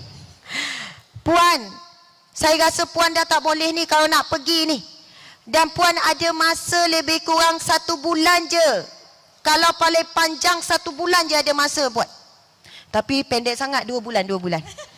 Puan ada masa 2 bulan saja, itu paling panjang. Sekian-sekian, penyakit ni nak merebak apa semua. Biar betul doktor, ya. Doktor pun tunjuklah sekian, subhanallah. Saya nak tanya Puan Syakira, apa perubahan berlaku bila doktor cakap macam tu? Dengan bukti, dengan tunjuk apa semua, apa perubahan yang berlaku pada Puan Syakira? Maksudnya 2 bulan lagi nak meninggal ni. Ingat pada Allah lah, semayang, tak tinggal semua, buat amal ibadat je lah. Sebab tahu nak mati. Masa tu Puan ada suami lagi? Masa tu agak-agak akhlak Puan dengan suami macam mana? Sila baik, sayang semua. Baik, dah tak ada dah muka masam. Senyum je. Tak ada dah suara tinggi. Kejut pagi pun, Assalamualaikum bang. Tak ada dah, bangun-bangun dah lewat. Tak ada dah. Lepas tu Puan Syakira adalah simpanan dalam 50,000. Agak-agak buat apa simpanan tu? Alhamdulillah, kita sedekah je lah. Sedekah je lah, 2 bulan lagi nak mati, betul kan? Jadi sedekahlah 50,000 tu, Masya Allah, Allahu Akbar. Kemudian Puan Syakira ada orang yang Puan rasa susah sangat nak maafkan. Sebab dia fitnah, dia khianat, besar sangat kesilapan dia. Agak-agak masa tu Puan Syakira jadi macam mana? Syari dia, kita minta maaf lah. Sebab kita dah nak, takut nak pergi kan. Sebab dah nak mati, maafkan semua orang. Update status, saya maafkan semua orang. Saya, lepas tu ada orang berhutang, halal tak hutang orang? Halal. Saya halalkan semua hutang-hutang orang. Subhanallah. Siapa yang nak jumpa saya, cari saya di Masjid Jamek Bandar Baru Uda. Jadi ahli masjid. Ya Allah, maksudnya masa banyak di masjid. Subhanallah, istighfar hari-hari. Mampu tak bangun malam? Mampulah. Banyak tidur ke banyak bangun? Banyak bangun, tidur zikir-zikir je. Lepas tu mampu tak puasa? Sama ni, sebab dah takut kan. Muka Isnin Khamis je, Isnin Khamis puasa. Ya Allah, Allahu Akbar, Masya Allah. Sambungan ceritanya ialah, lepas 2 minggu rasa macam lain macam, rasa macam dah serang sejuk ni kan. Tapi lah lebih pula 1 hari, pergi jumpa balik doktor. Doktor telefon, Puan Syakira datang. Lepas tu doktor pun kata, Puan Syakira minta maaf, kita tertukar fail. Bukan Puan Syakira minta maaf banyak-banyak. Soalan pertama saya, yang sedekah 50,000 nak minta balik tak? Taklah. Ya, biar betul Puan, banyak 50,000 tu. Hari tu dah bagi gelang kat orang, bagi cincin, bagi semua dah. Tupperware pun dah bagi. Agak-agak nak minta balik tak? Tak adalah. Ya ke Puan? Sekarang doktor cakap sehat, tak ada sakit. Ya ke doktor? Mungkin pergi jumpa balik. Hari tu saya sedekah 50,000, ada lebih tak? Betul tak? Saya nak tanya, kuat tak selepas itu untuk konsisten puasa? Untuk konsisten qiyamul lail? Untuk konsisten wajah yang manis? Untuk setiap hari berada di masjid? Kuat tak lepas tu? InsyaAllah. Kembali pada perangai lama ke berubah? InsyaAllah takut. Ya, insyaAllah. Sila duduk. Allah dah ajarkan. Terima kasih Puan Syakira. Subhanallah, Allahu Akbar. Subhanallah. Saya rasa kemungkinan besar balik perangai lama. Ya Allah, sebenarnya dah lama dah para guru, ustaz-ustaz kita cakap, kullu nafsin za'iqatul maut. Setiap yang bernyawa akan menghadapi kematian, dan kematian boleh berlaku anytime, anywhere, di mana-mana, bila-bila saja. Tetapi tahap keimanan kita sekadar itu saja. Percaya tak mati bila rasa? Percaya. Tapi masih tak maafkan suami, tak maafkan orang lain, masih degil nak minta maaf, masih tangguhkan bayar hutang, masih tangguhkan nak berubah, masih tangguhkan nak bertaubat, masih tangguhkan nak tukar pakaian menutup aurat. Walaupun bila ditanya, percaya tak mati anytime? Ya, saya percaya. Tetapi tidak menguatkan kita untuk berubah kembali kepada Allah. Tapi bila doktor bagi bukti, doktor tunjukkan begini-begini, tingkatan percaya mati tu dah dekat menaik tinggi, naik tinggi. Sebab doktor bagi bukti. Akhirnya apabila naiknya tingkatan percaya, dia akan memberi kesan kepada tindakan. Jadi isteri yang pemaaf, isteri yang sabar, dah tak ada marah-marah, suka bersedekah, mampu bangun malam, mampu kita qiyamul lail, mampu kita solat duha. Rupanya masalah utama kita adalah beriman. Keimanan kepada mati itu anytime. Sebab orang yang percaya bila-bila masa boleh mati, sebelum tidur setiap malam, dia akan minta maaf dengan pasangan dia. Bang, saya minta maaf banyak-banyak. Walaupun kesilapan, perbalahan, pergaduhan berlaku hari itu asbab suami pun. Tapi ramai mana isteri, kali ni aku tak nak, biar dia minta maaf dulu. Apa pun aku tak nak mengalah kali ni. Sebab dia yang buat salah, patut dia minta maaf. Allahu Akbar. Tetapi di sana akhlak yang mulia, iaitu orang yang meminta maaf walaupun bukan dia yang buat salah. Sebab dia mempunyai jiwa yang besar, mengharapkan Allah memaafkan kita walaupun kita lupa untuk minta maaf dengan Allah. Kita lalai dalam beristighfar kepada Allah Subhanahu wa taala. Sebab itu iman ini akan menaik bila iman tentang yakin bahawasanya mati boleh berlaku bila-bila masa, bila naik. Antaranya apabila kita menziarahi si mati. Bila ada khabar kematian, antara hak si mati adalah ziarah ketika kematiannya. Kemudian menghadiahkan bacaan-bacaan untuknya. Kemudian di antara hak si mati adalah mengiringi jenazah ke kuburan supaya kita dapat pengajaran. Subhanallah. Biasanya di antara amalan para sahabat, bila hari Jumaat pergi ziarah kubur. Subhanallah. Kita pula daripada kecil lah saya ingat, bila malam Jumaat hantu keluar. Takut nak pergi kubur. Hantu keluar berkeliaran sekian-sekian. Memberi ketakutan untuk pergi ziarah kubur dan sebagainya. Kenapa jadi sunat, jadi tuntutan untuk ziarah kubur? Sebab bila kita berada di perkuburan, memang mengisafkan. Kita akan bercakap dengan ahli kubur, bagi salam, Assalamualaikum ya ahli diyar, wahai ahli kubur dan sebagainya. Subhanallah. Kemudian kita lihat bagaimana tempat kita akhirnya nanti, iaitu kita juga berada di bawah tanah. Subhanallah, Allahu Akbar. Sebab itu di antaranya lagi bagaimana hati kita ini nak meningkatkan keimanan tentang kematian adalah dengan kita hadir majlis-majlis ilmu seumpama ini. Bila cakap pasal mati, terasa tak ibu-ibu sekalian? Terasa. Cuba bayangkan kalau kita jumpa di shopping komplek, ibu-ibu tengah pilih handbag, suami bagi 1,000 suruh habiskan. Tengah pilih handbag, lepas tu saya pun jumpa. Makcik buat apa pilih handbag ni? Makcik ingat mati ya? Agak-agak masa tu terasa tak? Tak adalah terasa sangat. Ustazah, iyalah pasal mati tu saya nak pilih handbag jap ni ya. Terasa, tapi tak sama macam di majlis ilmu. Sebab sekarang hati kita sedang dibuka oleh Allah Subhanahu wa taala. Bila bercakap pasal mati, ada rasa kebimbangan. Antara ciri-ciri orang yang bersiap sedia untuk mati ialah dia tidak menangguhkan taubat, dia tidak menangguhkan untuk berubah, dia tidak menangguhkan memberi maaf dan juga meminta maaf, dia tidak menangguhkan solat. Sebab kalau dia tangguh 5 minit pun dia dah bimbang, 10 minit pun dia dah bimbang. Saya cerita sikit tentang arwah nenek saya kan. Meninggal pada subuh hari Jumaat. Subuh hari Jumaat. Dia meninggal dalam keadaan subhanallah, dia bukanlah sakit tenat duduk di hospital tapi di rumah. Wallahu alam, tapi dia meninggal pagi tu sebelum subuh hari Jumaat tu, si anak pergi kejutkan dan dia dah tiada. Jadi tak tahu bagaimana, mungkinlah wallahu alam, mudah-mudahan dalam keadaan husnul khatimah pada pagi Jumaat. Yang saya ingatkan, nenek saya ni namanya Hajar Roqiyah. Dia seorang yang sangat istiqamah, solat berjemaah 5 waktu di masjid depan rumah tak jauh. Dan bila dia datang, lepas solat daripada masjid, dia singgah rumah kami tak jauh. Masa satu hari tu dia tanya saya, Asma, dah semayang Zuhur? Saya kata, belum lagi, panggil dia Ming. Tak kenapa panggil Mi. Sebenarnya Umi, mak saya panggil dia Umi, cucu pun panggil Umi juga. Sebab kami ni cucu yang pertama anak sulung, jadi panggil Umi juga.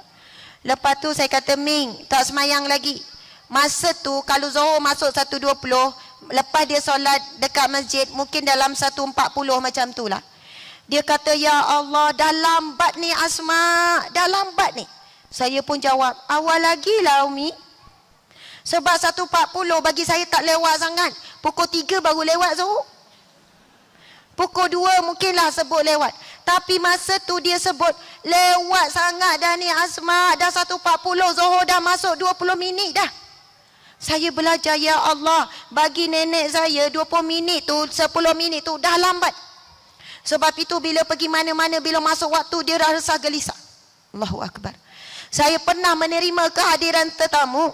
Kawan saya dia bawa bibik dia. Cerita kisah benar ni. Dia bawa bibik dia Indonesia. Dia datang dalam pukul 3 macam tu tengah hari. Bibik dia dukunglah anak sekian-sekian. Pukul 3:30, mula-mula dia tanya saya soalan. Ibu, saya nak tanya, kat sini dengar tak azan? Saya jawab, azan kalau luar daripada rumah baru dengar, dalam rumah tak dengar. Saya pun tak fikir apa-apa. Lepas tu dia tengok jam. Dia tengok jam. Dalam pukul 3.45 ataupun hampir pukul 4 macam tu. Asar masuk dalam 4.30, 4.40 macam tu. Dia pun minta izin. Ibu, saya nak tanya, tandas mana? Lepas tu saya kata ada dekat situ. Kenapa? Saya mau ambil wuduk. Saya tanya dia soalan apa? Nak solat Zuhur ke? Sebab masa tu baru dah 3.30. Dia kata tak, saya mau bersiap sedia untuk solat asar. Allahu Akbar. Mungkin bagi kita, bibi, ini tak ada bukan tingkat makam kedudukan yang tinggi tak. Saya kata, ya Allah, awalnya bi nak ambil wuduk. Tidak apa, bersiap awal lebih baik. Masya Allah.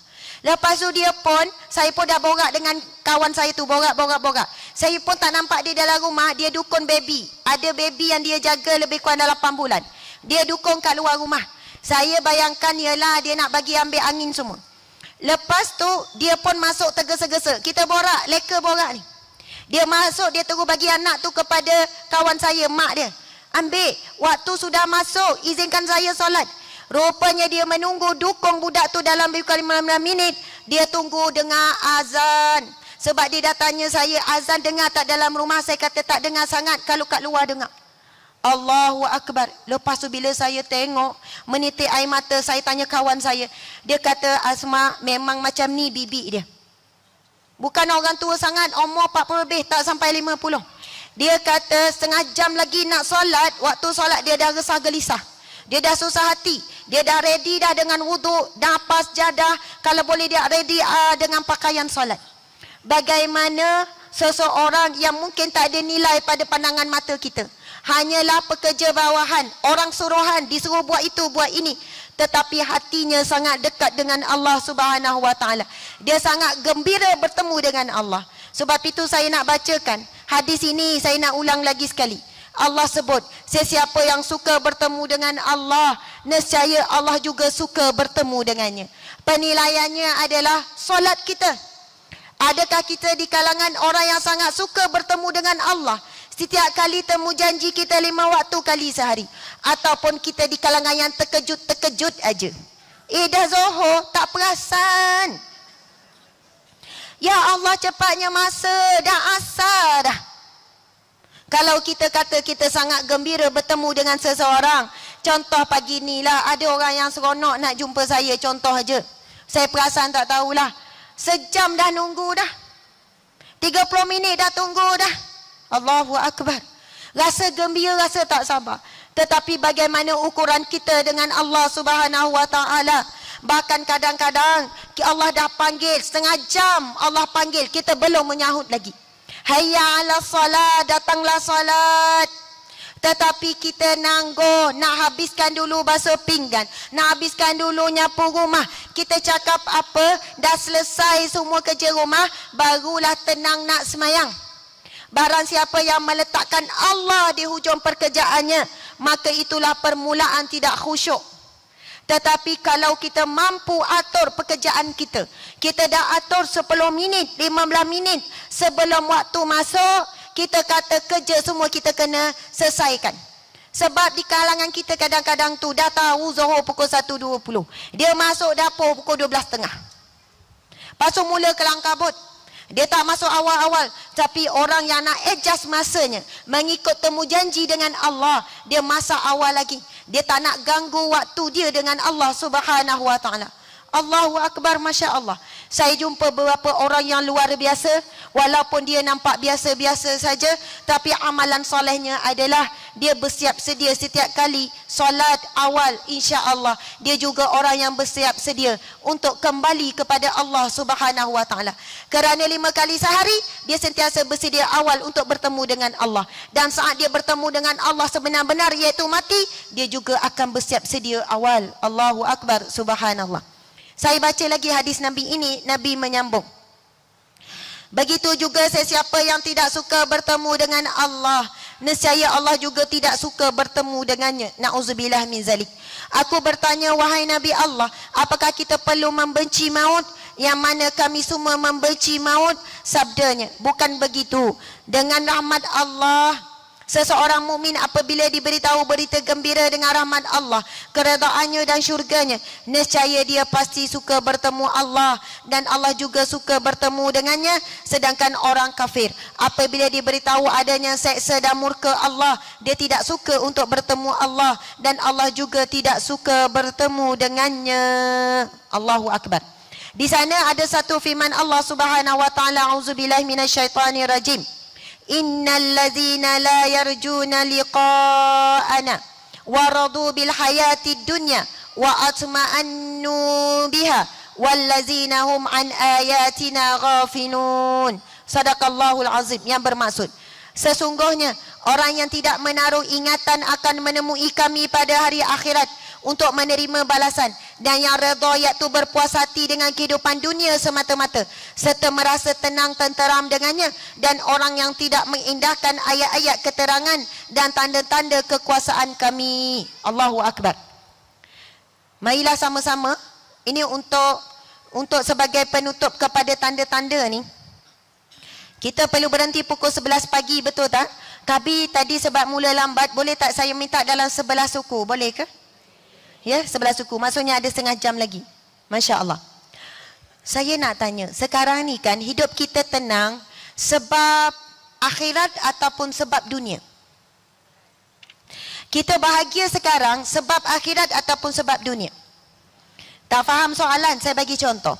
Ada orang bila duduk dalam rumah yang selesa, suami pun okey, anak pun okey, duit dalam bank pun ada ratus-ratus ribu, kereta pun besar, wajah dia senyum je. Dia kata alhamdulillah, nikmat Allah banyak, semua cukup. Dia tenang, dia relax je. Masya Allah. Ada orang yang kedua pula, walaupun dia ada semua tapi susah hati juga. Sebab apa? Dia memikirkan tentang kehidupan akhirat dia. Ada orang yang ketiga pula, dia hidup susah. Hidup susah, tapi dia tenang. Masya Allah. Dia tenang apa? Tak apalah sempit di dunia, ya Allah aku redha. Mudah-mudahan aku dilapangkan di akhirat. Ya Allah, banyaknya kesedihan hidupku ya Allah. Tapi dia mengenangkan orang yang banyak sedih di dunia, Nabi kata akan gembira di akhirat kelak. Allahu akbar. Masya Allah. Jadi di sini saya nak bagi kita faham. Cuba perhatikan kita sekarang. Kita tenang hidup kerana dunia ataupun kerana akhirat. Ada orang pernah saya jumpa, muka dia menangis di pagi hari jumpa saya. Ustazah, menangis beria. Biasa orang jumpa saya, dia akan cerita masalah dunia. Ustazah, suami saya sekian, sebab tak boleh cerita. Ustazah, anak saya. Ustazah, bisnes saya merudum. Maksudnya dia sedang duka cita, sangat sedih bab dunia. Tapi ada hamba Allah ni, dia jumpa saya, seorang makcik tua, menangis beria. Saya tanya, kenapa makcik? Sabar makcik. Ustazah, makcik malam tadi Allah tak kejutkan Ustazah bangun malam tahajud. Menangis. Saya kata, makcik, kenapa sampai macam ni? Ustazah dah bertahun-tahun makcik tak pernah miss bangun tengah malam pukul 2, 3, 4 pagi Ustazah. Tapi kenapa malam tadi Allah tak nak jumpa makcik ke Ustazah? Dia tanya saya soalan tu. Makcik kenapa cakap macam tu? Kalau Allah nak jumpa makcik, mesti Allah kejutkan makcik. Malam tadi makcik tidur lambat, makcik penat, ada kenduri. Tetapi selama ni walaupun penat macam mana pun, Allah kejutkan makcik Ustazah. Allahu akbar. Dia menderita sebab bahagian akhirat dia. Dia sedih, dia bimbang kenapa Allah tak bangunkan dia malam tadi. Saya pun menangis sama sebab saya sendiri mengenangkan kedaifan diri saya, kehinaan diri saya. Saya tak mampu sampai begitu sekali kalau tertinggal duha. Ada tak kita sedih sangat? Kenapa sedih ni? Tadi tertinggal duha, nangis. Dan kita juga susah nak jumpa orang yang menangis. Sebab apa makcik menangis beria-ia ni? Ustazah, Allahu akbar, tadi ngumpat imam Ustazah. Contoh, lepas mengumpat ramai mana orang berjalan okey, tak ada masalah. Tak nampak tanda-tanda dia menyesal dengan dosa. Maksudnya hati kita ni kadang-kadang mati. Hati kita ni dah tenat sangat. Bila buat dosa tak rasa berdosa, buat maksiat tak rasa bersalah. Bila kita tertinggal ibadah tak rasa apa-apa. Tak rasa sedih, tak rasa duka cita. Kita hanya duka cita bila kita kehilangan bahagian dunia. Tapi bila kehilangan bahagian akhirat, kita rasa okey sahaja. Esok masih ada dan sebagainya, Masya Allah. Bila ditarik nikmat dunia, seolahnya esok dah tak ada dah. Sedih sangat. Ustazah, makcik rasa dah tak nak hidup lagi dah. Sedih sangat dengan ujian dan sebagainya. Masya Allah, Allahu Akbar. Okey, boleh tak angkat tangan semua? Angkat tangan kanan. Letak dekat dada kita. Rasakan degupan jantung. Rasakan. Ada rasa tak? Buat-buat rasa lah makcik ya. Ada rasa tak? Berapa lama dah Allah bagi jantung ni? 30 tahun, 40 tahun, 50 tahun. Siapa yang jaga jantung ni? Allah ya Hafiz ya Muhaimin. Siapa yang beri jantung? Allah ya Razak yang beri rizki kita jantung. Bila jantung ni berhenti berdegup, kita akan mati, betul tak? Allahu Akbar. Allah beri berapa saat? Tak boleh kira Ustazah, juta-juta, trilion saat dah. Allahu Akbar. Kalau hujung mati besok, Allah hantar bil kepada kita untuk dibayar. Dibayar bil bagi jantung, aliran darah, mata yang Allah beri dah 50 tahun, 60 tahun, telinga, tak tahu macam mana Allah buat, telinga boleh dengar, mata boleh melihat, boleh tangkap semua. Kita tak akan mampu untuk membayar segala nikmat Allah. Allah bukan minta untuk kita bayar sebab kita tak akan mampu bayar. Allah minta kita jadi hamba Dia. Allah minta supaya kita taat perintahnya. Jangan sombong dengan Allah. Allah pesan dalam Al-Quran, wala tamshi fil ardi maraha.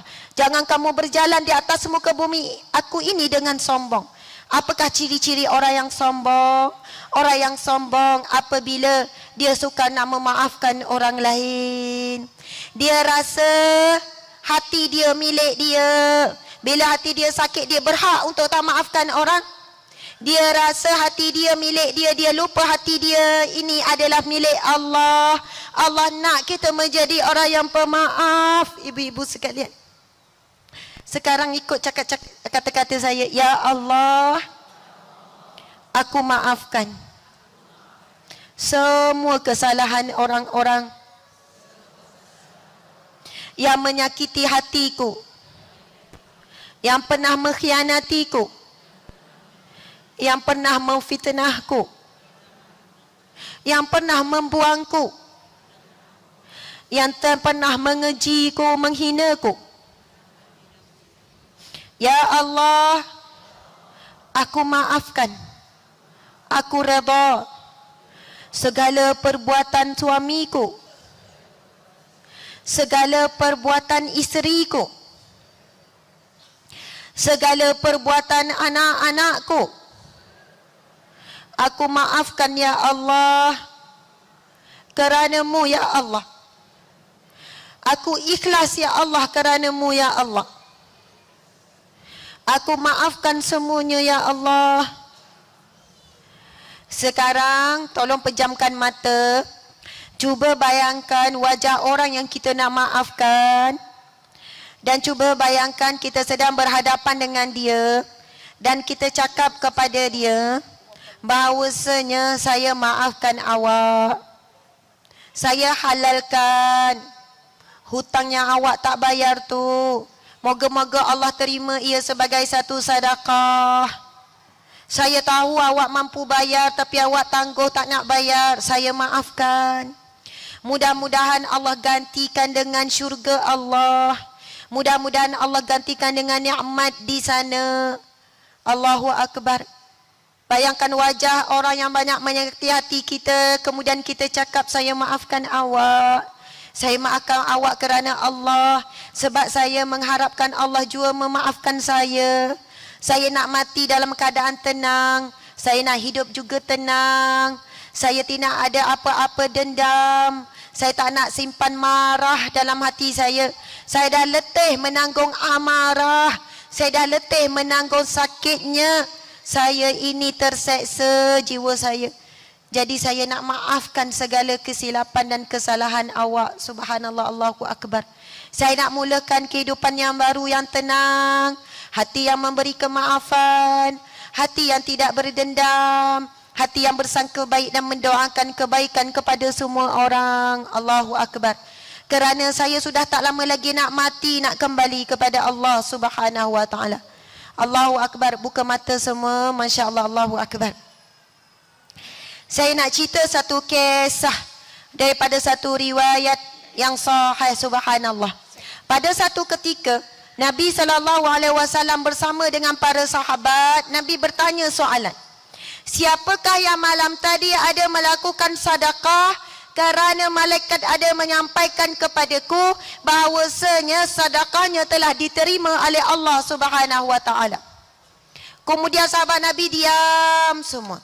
Nabi tanya lagi sehinggalah Abu Damdam bersuara, "Ya Rasulullah, pada malam tadi aku ada melakukan sedekah ya Rasulullah." Lalu Rasulullah bertanya, "Apakah sedekah kamu wahai Abu Damdam?"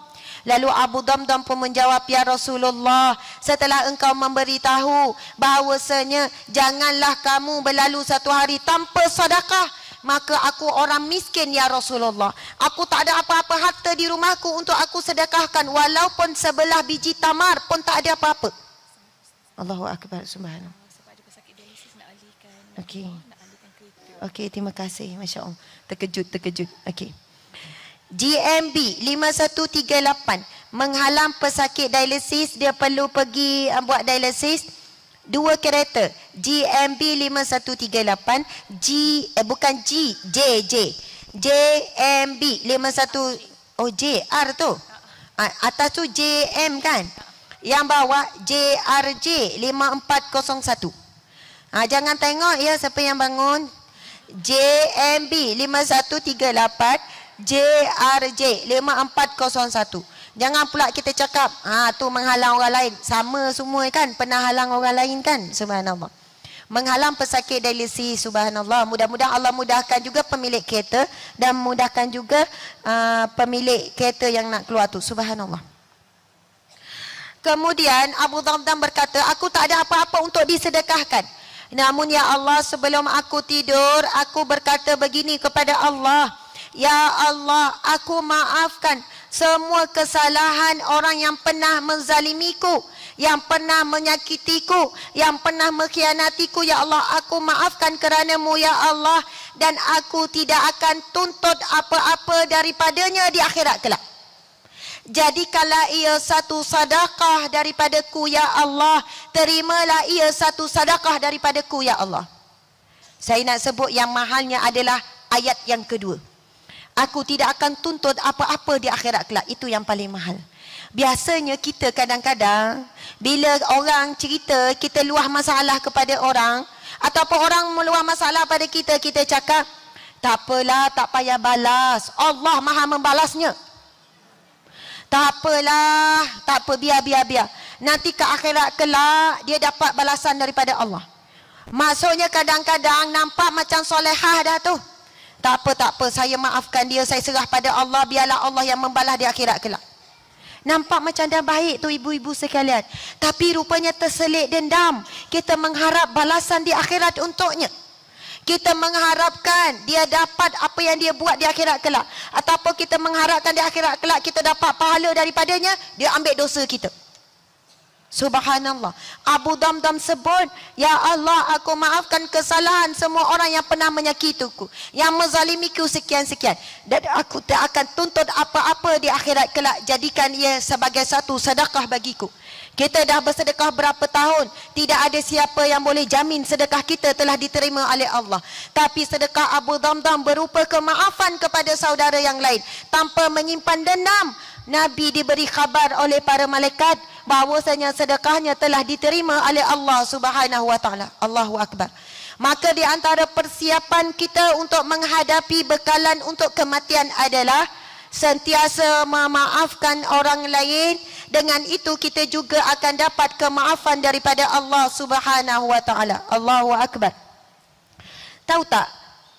Syaitan dia paling kecewa bab maaf. Dia susah payah membuatkan kita ini bergaduh. Susah payah dia melagakan kita susah payah dia goda orang yang menyakiti kita, susah payah dia menggoda orang yang fitnah kita, tiba-tiba mulut kita sebut maaf, lebur semua usaha dia. Dia kata dah usaha bertahun-tahun dua orang ni bergaduh, tiba-tiba maaf, baik balik. Ya Allah, menyesalnya, susahnya. Hanya dengan maaf dan taubat, syaitan kecewa. Jadi hari-hari kita perlu istiqamah mengecewakan syaitan. Jangan mengenyangkan syaitan, mengecewakan syaitan. Dua saja. Taubat, istighfar dan juga maaf. Sebab tujuan syaitan adalah supaya kita mati dalam keadaan tak sempat bertaubat dengan Allah. Mati dalam keadaan tak sempat minta maaf dan beri maaf kepada manusia yang lain. Sebab apa? Itulah di antara jaminan baginya apabila manusia ini tak sempat bertaubat dengan Allah, dia mati dalam keadaan tak dapat redha Allah Subhanahu wa taala. Nauzubillahi min zalik. Jadi saya nak sebut sepintas lalu. Allahu akbar. Boleh teruskan tak ni? Saya nampak dah penat dah ni ibu-ibu sekalian. Tak ya? Duduk tegak sikit. Angkat tangan kanan. Muslimin muslimat angkat semua. Muslimin tengok je. Sebab dikata ni mainan orang perempuan ni. Okey, letak atas bahu orang sebelah. Okey, urut sikit bahu orang sebelah. Tengok orang lelaki dia tak layan. Dia pun tak tahu. Tak ada masalah. Okey, urut orang sebelah. Sambil cakap, saya sayang awak. Kerana Allah. Kerana Rasulullah. Okey, tepuk sikit bahu orang sebelah. Sambil cakap, maafkan semua orang. Jangan simpan amarah. Marah itu daripada syaitan. Syaitan suka. Syaitan bahagia tengok awak menderita. Simpan marah, simpan dendam, maafkan, kamu akan tenang. Doakan yang baik-baik kepada semua orang. Doa itu akan kembali pada kamu semula. Angkat tangan kiri, letak atas bawah orang sebelah. Kamu pun sama. Jangan pandai cakap je. Jangan pesan orang saja. Pandai pesan orang sabar. Bila terkena, baru tahu kau pun hilang sabar. Jangan cakap orang saja supaya maafkan. Kamu sendiri ada lagi yang tak maaf. Malam hari cakap maaf. Pagi hari nampak batang hidung orang itu marah semula. Sebenarnya maaf ke tidak? Kalau dah maaf, pagi esok bila jumpa, boleh senyum. Jadi, maaf betul-betul. Kemaafan kamu akan diuji. Ikhlas ke tidak? Ingat tu. Jangan buat-buat lupa. Lepas tu salahkan syaitan. Padahal salah diri sendiri. Jangan lupa. Assalamualaikum. Allahu Akbar. Subhanallah. Alhamdulillah. Masya Allah. Betul tak ibu-ibu sekalian? Masya Allah. Allahu Akbar. Orang lelaki gelak juga. Dia gelak tengok orang perempuan buat main-main. Bukan main-main. Terasa tak? Terasa insya Allah. Memang betul tu. Saya pun cakap pada diri sendiri. Tak main lagi bila orang datang mengadu. Saya pun keluarlah dalil. Dalilkan main lagi. Makcik, salamun alaikum bima sabartum. Nanti makcik akan terima salam yang istimewa daripada Allah dan para malaikat. Itu firman Allah. Salam sejahtera ke atas kamu disebabkan sabar kamu di dunia dahulu. Makcik tu pun tenang. Terima kasih Ustazah. Allahu Akbar. Bila terkena pada batang hidung saya, dah lupa dah ayat tu. Menangis, sedih. Suami saya tanya, kenapa sedih sangat? Tengoklah bang, tengok dia tulis apa. Suami pun baca, oh kena maki hamun, oh kena kata, oh kena ni. Lepas tu suami saya cakap apa? Hati kotor ni. Siapa hati kotor bang? Dia orang yang tulis ke? Tak, awak hati kotor. Suami cakap, saya hati kotor. Kenapa bang cakap saya hati kotor? Suami saya dengar ni kan. Kenapa cakap saya hati kotor? Kalau hati bersih, kita buat kerja bukan nak cari redha manusia, nak cari redha Allah. Janganlah terkesan dengan caci maki manusia. Tapi kalau hati tu kotor, memang mudah kecil hati, terasa dengan kata-kata manusia. Saya pun kata astaghfirullah. Mula nak marah dia kan sebab kata hati kita kotor. Kalau boleh kita nak dengar apa? Subhanallah, sabar ya, dia orang ni hati memang salah ni. Baru sedap kita dengar kalau disalahkan orang lain, betul ke tidak? Saya nak tanya, kita boleh tak kawal orang lain daripada mengata kita? Tak boleh. Boleh tak kawal orang lain daripada menghina kita? Tak boleh. Kita hanya mampu mengawal hati kita. Hati kita ini boleh kuat dengan apa? Zikrullah. Suami saya tegur, dah lama ke melalaikan zikir? Dulu tak miss zikir sekian-sekian. Sekarang ni abang tengok dah kurang dah ni. Yang paling nampak kita adalah pasangan kita. Macam mana kita mula leka, mula lalai dan segala-gala. Dan sebagainya. Dia jadi kawan kita, nak negur kita nampak. Dia kata kalau hati kuat, datang apa pun caci maki, tetap boleh tenang. Sebab apa? Dia kata diri sendiri tahu, dah selalu ceramah kan. Sekarang ceramah pada diri sendiri. Masya Allah. Ayat Al-Quran, ala bizikrillahi tatmainnul qulub.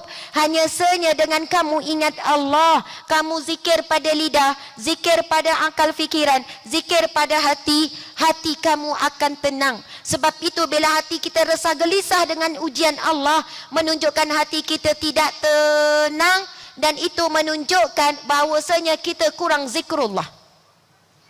Kalau kita letakkan kepada orang luar untuk kita jadi syarat tenang, kita tak akan tenang selama-lamanya. Bang saya ni tak tenang sebab dia orang, bukan sebab saya. Kalau dia orang tak mengata macam ni, saya okey je hari ni. Nampak tak? Kita meletakkan cuaca hati kita bergantung kepada orang luar. Sebenarnya cuaca hati kita tergantung kepada hati kita. Kalau kuat zikrullah, ingat Allah, bersihkan hati, hati kita akan lapang. Masuk ujian pun tak sempit sebab luas. Masuk lagi ujian kedua tak sempit lagi. Tapi kalau hati sempit, ujian kecil je tapi tak muat nak masuk. Bila masuk jadi sesak nafas, sesak dada. Sebab itu dalam keadaan begini, kita sandarkan kepada Allah Subhanahu Wa Taala. Ada satu ketika saya masa tu nak berceramah.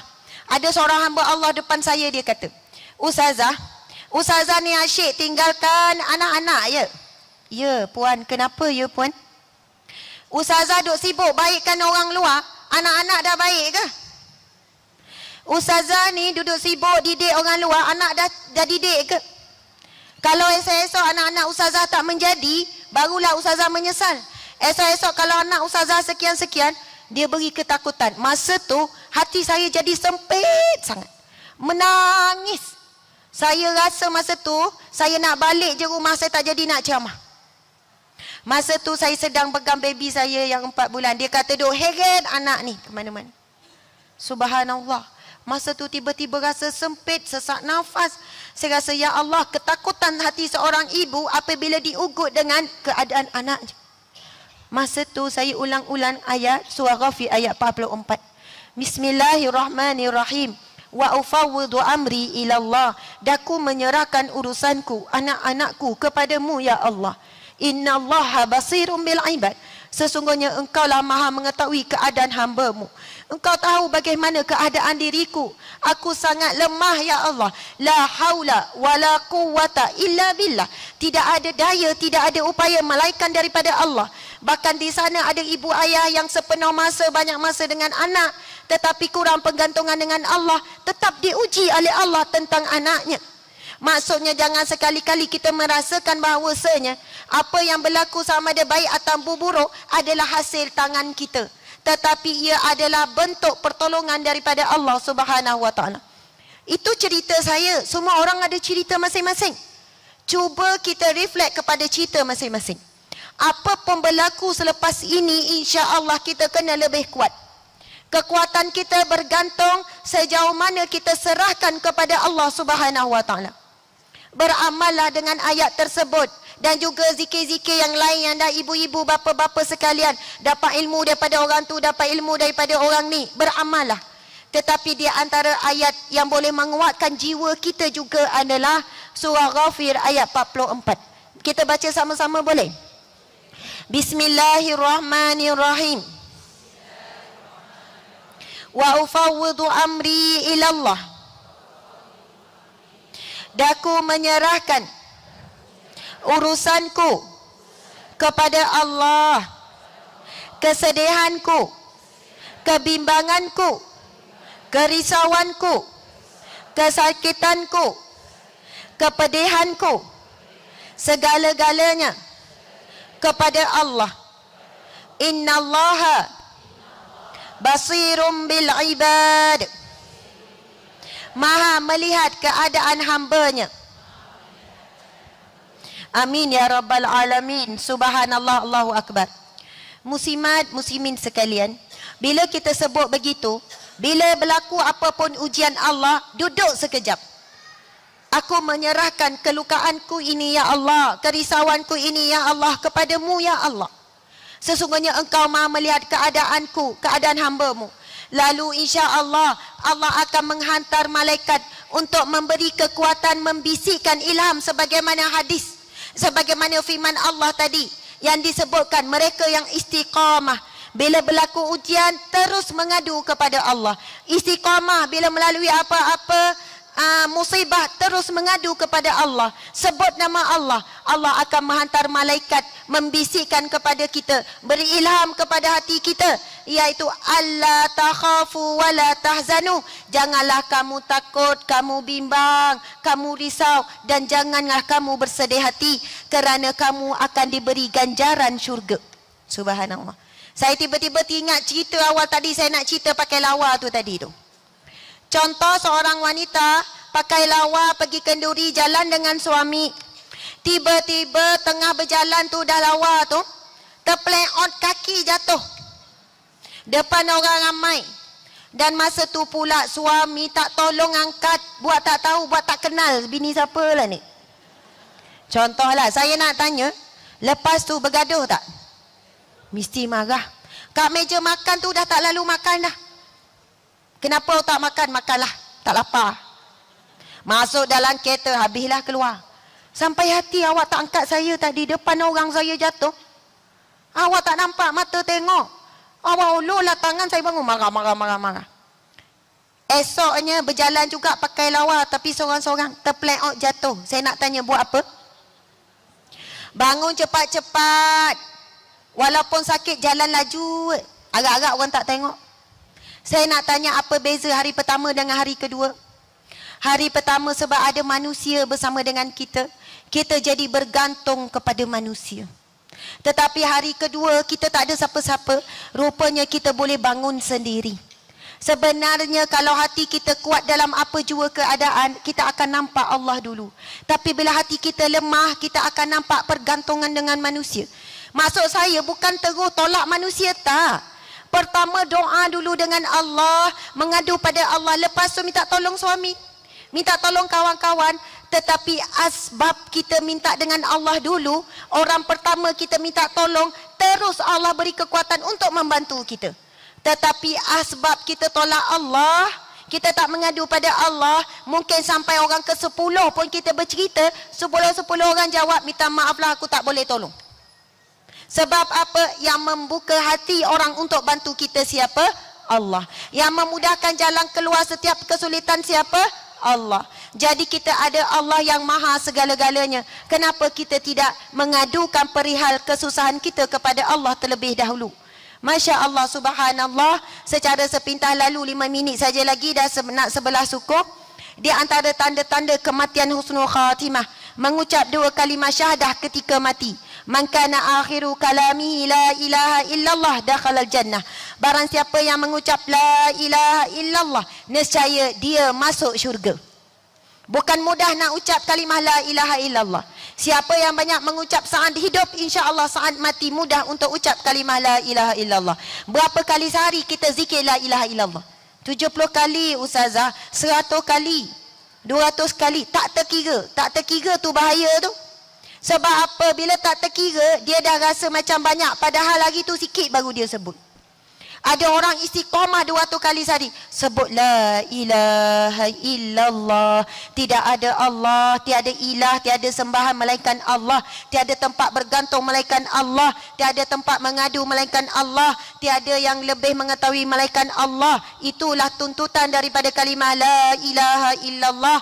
Akhirnya apabila kita susah ataupun senang, kita tak lupa Allah. Apabila kita sehat ataupun sakit, tak lupa Allah. Apabila kaya ataupun miskin, tak lupa Allah. Allahu Akbar. Kemudian tanda yang kedua, mati dengan keluar peluh di dahi. Dah biasa kita dengar. Yang ketiga, mati pada malam Jumaat ataupun siangnya. Semua datang daripada hadis Nabi yang sahih. Kemudian yang keempat, mati berjuang pada jalan Allah. Yang kelima, mati kerana penyakit taun, mati kerana penyakit dalam perut, mati dengan sebab runtuhan dan lemas, mati kebakaran dan TB, kematian wanita waktu nifas dengan sebab anaknya ataupun kerana melahirkan anak, ataupun mati kerana mengandung, sakit mengandung dan sebagainya, mati dengan membela agama atau harta atau dirinya. Subhanallah. Mati dalam peperangan pada jalan Allah, mati atas amal saleh. Sesiapa yang mengucapkan la ilaha illallah untuk mencari keredaan Allah lalu mati, nescaya dia masuk syurga. Siapa yang berpuasa 1 hari untuk mencari redha Allah lalu mati, nescaya dia masuk syurga. Siapa yang bersedekah untuk mencari redha Allah lalu mati, nescaya dia masuk syurga. Subhanallah. Asbab bekalan utama untuk dapat husnul khatimah, pertama istiqamah. Ini kitab ni iaitu Indahnya Husnul Khatimah. Tebal kitab ni. Subhanallah. Syarat yang pertama istiqamah, sampai mati beramal soleh.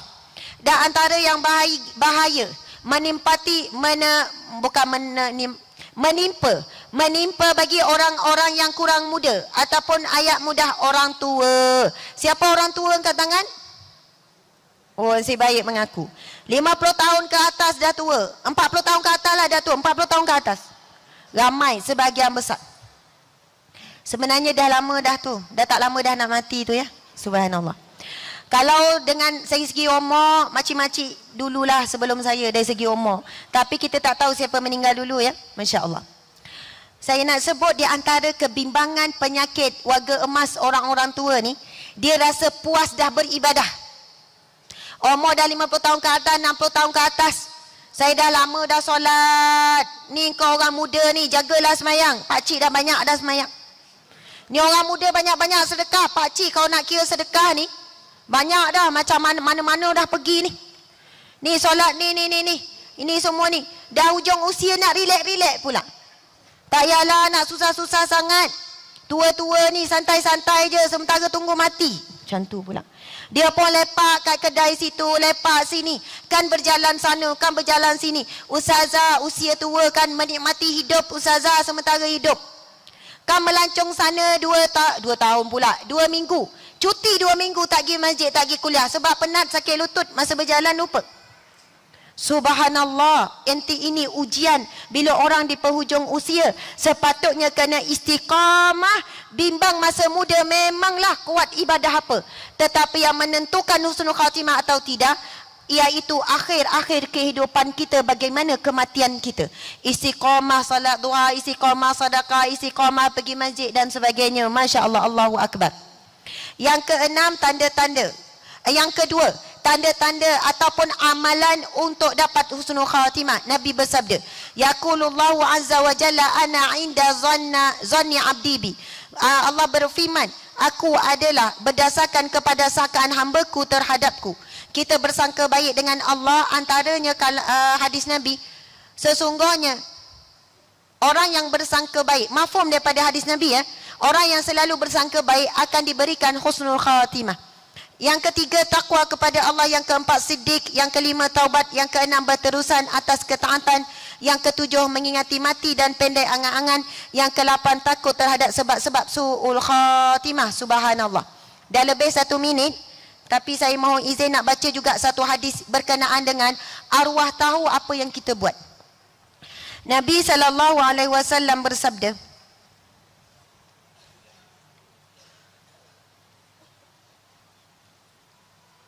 Rasulullah SAW pernah bersabda, sesungguhnya amal-amal kalian diperlihatkan kepada keluarga dan kaum kerabat kalian di dalam kubur mereka. Jika baik, mereka akan senang hati. Jika sebaliknya, mereka akan berdoa, ya Allah, berikanlah ilham kepada mereka agar berbuat taat kepadamu. Riwayat At-Tayalusi. Subhanallah. Saya nak cerita ringkas sangat. Ada adik-adik beradik saya yang selalu mimpi ayah saya. Dan ada di kalangan adik-beradik saya tak pernah mimpi pula. Ataupun sekali dua je. Arwah ayah saya meninggal pada setahun yang lepas, pada bulan Ramadan, Jumaat malam 10 Ramadan. Subhanallah. Panjanglah ceritanya, subhanallah. Tetapi bila saya tanya amalan adik saya pun cemburu. Kadang-kadang dia kata, malam tadi mimpi ayah, dia selalu cerita. Ayah cakap apa? Ayah pesan itu, ayah pesan ni. Dalam mimpi, wallahualam sama ada mimpi itu mimpi yang benar ataupun kita tak boleh nak menilai, tak mahir dalam bab mimpi. Tapi biasanya mimpi, ayah senyum, ayah pesan, ayah ingatkan ini, ayah suruh jaga mak, sekian-sekian. Lepas tu satu ketika, keluarga kami ditimpa ujian. Ayah datang dalam mimpi dia juga. Ayah sedih, ayah kata sedihnya ayah, tolong kuatkan mak. Soalannya macam tu. Soalannya bercakap masa hidup. Masya Allah. Allahu Akbar. Bila saya tanya adik saya ni, saya cemburu dengan dia. Saya tanya, apa amalan? Sebab apa ayah selalu muncul dalam mimpi kamu? Adalah nama dia. Kenapa boleh borak panjang dengan ayah? Saya kata saya pun rindu sangat dengan ayah. Sekian-sekian. Lepas tu dia kata, dia panggil saya Kak Mak lah kan. Kak Asma, Kak Mak dia panggil. Kak Mak, contohnya nama sebenar, jangan sebutlah nama. Contoh nama dia Siti, bukan nama sebenar ya. Contoh. Dia kata, Kak Mak, Siti, bukan nama dia betul-betul, bukan Siti ya. Dia kata setiap kali lepas solat fardu memang tak tinggal. Tak tinggal sedekah Al-Fatihah. Setiap hari baca Yasin tak tinggal. Setiap pagi tak tinggal. Bacakan surah Yasin dan dihadiahkan. Kemudian dia kata memang bila nak buat dosa, buat maksiat, dia takut sangat ayah tahu. Rasa mesti ayah sedih. Jadi sebenarnya Masya Allah, memang betul di sana ada peringatan Nabi. Sesungguhnya perbuatan buruk kita ini akan diberitahu, akan digambarkan. Ibu bapa kita yang telah pun pergi tahu apa yang kita buat. Jadi saya pada saat ini rasa sangat sedih dengan diri sendiri. Mungkin asbab kenapa saya sering kali maksudnya tersekat apa tak dapat rahmat Allah dan sebagainya. Ataupun apa-apalah ujian asbab bila saya buat maksiat, kita hanya rasa takut. Kita takut orang tahu kita buat maksiat. Kita takut aib kita orang tahu. Tapi kita tak takut bila Allah nampak kita buat maksiat.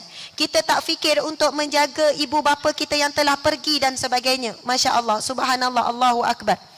Masa di antara malam-malam akhir ayah saya kan. Ayah saya diuji dengan kanser sampai akhir dia 3 kanser. Pertamanya kanser paru, kanser esophagus sampai kena buang semua. Ayah saya seorang yang subhanallah tak apa. Kemudian orang yang sangat baik, Masya Allah. Saya berceramah, saya dakwah semua asbab kekuatan ayah dan ibu saya. Ayah saya dulu masa saat ada, setiap kali saya ceramah dia akan tanya tajuk. Asma, esok tajuk apa ceramah? Tak apa, malam ni ayah akan study. Ayah saya akan baca kitab, buka kitab sirah, kitab ni. Esok pagi dia akan telefon berjam-jam untuk bagi tahu saya nota. Bila saya lemah semangat, ayah yang kuatkan semangat. Subhanallah. Ada satu malam-malam akhir dia, saya menangis. Saya kata, ayah, malam ini malam nisfu Sya'ban. Saya balik mengejut. Saya kata, insya-Allah kita sama-sama doa supaya Allah Maha menyembuhkan. Mana tahu Allah sembuhkan ayah. Kemudian ayah saya jawab apa? Asma, Allah telah makbulkan doa kita semua. Saya kata, apa maksud ayah? Kita mohon Allah sembuhkan ayah, tetapi ayah bukan sekadar sembuh. Bukan sembuh tapi bertambah-tambah lagi. Masa itu daripada kanser esophagus dah pergi kanser paru-paru, air mengalir dikeluarkan daripada paru-paru, sakit sangat. Bertong-tong, tak habis-habis air keluar pada paru-paru. Kemudian diagnos akhir, kanser darah pula. Maksudnya bertimpa-timpa, bukannya makin kurang. Tapi jawapan ayah saya pada malam itu, dia kata, Asma, jangan ragu-ragu permintaan dengan Allah. Dan jangan sebut Allah tak makbulkan doa kita. Allah dah makbulkan doa Asma, doa ayah, doa mak. Allah dah makbulkan. Kita minta apa dengan Allah? Ayah, kita minta Allah sembuhkan ayah. Allah beri syifa kepada ayah. Allahu Akbar. Asma, Allah dah beri Asma. Kadang-kadang kita minta sembuh fizikal, tapi Allah sembuhkan jiwa. Allah sembuhkan hati kita. Kemudian ayah suruh saya bacakan firman-Nya. Asma, baca firman tu sebab ayah saya memang tekan. Kalau ceramah Asma, hafal ayat ni hafal. Tapi saya saja yang malas. Kurang hafal ayat Al-Quran. Kurang hafal hadis. Dia bagi dalil-dalil. Ayah kata, baca ayat tu. Saya pun baca dalam keadaan menangis. Dia dah kurus kering. Wayar dah penuh satu badan. Malam tu malam nisfu Sya'ban. Saya kata malam ni malam mustajab doa ya. Dia kata jangan ragu-ragu dengan Allah. Kemudian saya baca. Ayat itu berbunyi. A'udzubillahi minasyaitanirrajim. وعسى أن تكرهوا شيئا وهو خير لكم وعسى أن تحبوا شيئا وهو شر لكم والله يعلم وأنتم لا تعلمون. Sadaqallahul azim. Boleh jadi apa yang kamu suka, apa yang kamu benci, yang kamu tak suka, yang kamu sedih itu ia baik bagi kamu. Dan boleh jadi apa yang kita tak suka itu, apa yang kita nak sangat itu ia buruk bagi kamu, maka Allah tidak beri kepada kamu. Wallahu ya'lamu, Allah Maha mengetahui, kamu tak tahu apa-apa. Lalu ayah saya sebut, fahami ayat itu Asma, kita minta Allah sembuhkan ayah. Semua orang minta, ayah pun nak Allah sembuhkan. Tapi kenapa Allah menambah-nambah sakit ayah? Sebab ini lebih baik untuk kita semua. Allah Maha mengetahui. Allah bukan makbulkan doa mengikut apa yang kita nak, tetapi Allah makbulkan doa mengikut apa yang kita perlu. Subhanallah, Allahu Akbar. Sebab itu para muslimin muslimat sekalian, untuk kita dapat husnul khatimah adalah redha dengan segala ketetapan Allah. Dan ayat yang terakhir ini adalah penutup sungguh-sungguh firman Allah Subhanahu wa taala. Auzubillahi minasyaitanirrajim. Ya ayyatuhan nafsul mutmainnah, wahai jiwa-jiwa yang tenang, irji'i ila rabbiki radiyatan mardiyah, kembalilah kepada Tuhanmu dalam keadaan kamu redha terhadap Allah, pemberian Allah, ketetapan Allah, keputusan Allah baik ataupun buruk dalam hidup kamu. Mardiyah, kamu juga akan diredai oleh Allah. Fadkhuli fi ibadi wadkhuli jannati, masuklah ke dalam hamba-Ku yang saleh dan masuklah di dalam syurga-Ku. Wadkhuli jannati. Mudah-mudahan kita semua akan diseru dengan seruan ini saat akhir kehidupan kita. Wahai jiwa-jiwa yang tenang, kembalilah kamu kepada Tuhanmu dalam keadaan kamu redha dan kamu diredai oleh Allah. Maka masuklah di kalangan hamba-Ku dan masuklah dalam syurga-Ku. Amin ya rabbal alamin. Subhanallah. Saya mohon maaf salah dan silap. Saya ucap terima kasih kepada semua. Mudah-mudahan kita semua dikurniakan husnul khatimah. Di sini kita bertemu, di syurga Allah kita akan disatukan. Amin ya rabbal alamin. Saya mau izin untuk buat sedikit pengumuman, minta maaf. Pertama, ada satu buku yang sangat baik iaitu Tiljannah. Buku yang ditulis oleh Ustazah Hafizah Musa, ada dijual di luar sana, masya-Allah. Kalaupun kita rasa kita tak baca, tapi kita hadiahkanlah kepada mungkin anak kita, sebab buku ini insya-Allah memberi jalan-jalan ilham ilmu bagaimana untuk dapat keluarga yang mawaddah, sakinah, warahmah, kemudian sekeluarga masuk syurga. Dan buku yang kedua, buku yang sangat baik. Ini bukan saya jual ya. Bukan sebab saya bawa, tak ada kaitan dengan saya. Saya membantu pihak yang menjualkan ini, Ustaz Fairuz yang tolong ni, kerana inilah hasil pada jualan beliau. Dia buat kerja-kerja dakwah. Subhanallah. Hidayatus salikin fi maslakil muttaqin. Maksudnya petunjuk jalan bagi jalan-jalan orang yang bertakwa. Dalam buku ini kita semua nak jadi orang bertakwa, betul atau tidak? Sebab orang yang bertakwa dijamin baginya syurga, diharamkan neraka. Orang yang beriman pula dijamin syurga, tetapi tidak dijamin selamat daripada api neraka. Sebab itu kita nak kejar kedudukan orang yang bertakwa. Dan ini, buku ini menyusun tentang jalan-jalan yang dilalui oleh orang-orang yang bertakwa. Maka siapa yang nak jadi orang yang bertakwa, belajar daripada orang yang telah melalui. Subhanallah. Amin ya rabbal alamin. Dan pengumuman yang terakhir, cuti sekolah bulan 3, insya-Allah saya jemput kepada siapa, insya-Allah saya doakan Allah murahkan rezeki semua. Sama ada yang nampak macam ada harapan atau tidak, berdoa minta sungguh dengan Allah. Wa ufawwidu amri ilallah. Ya Allah, aku serahkan hajatku ini kepadamu ya Allah. Engkaulah Maha melihat keadaanmu yang sangat berhajat ini ya Allah.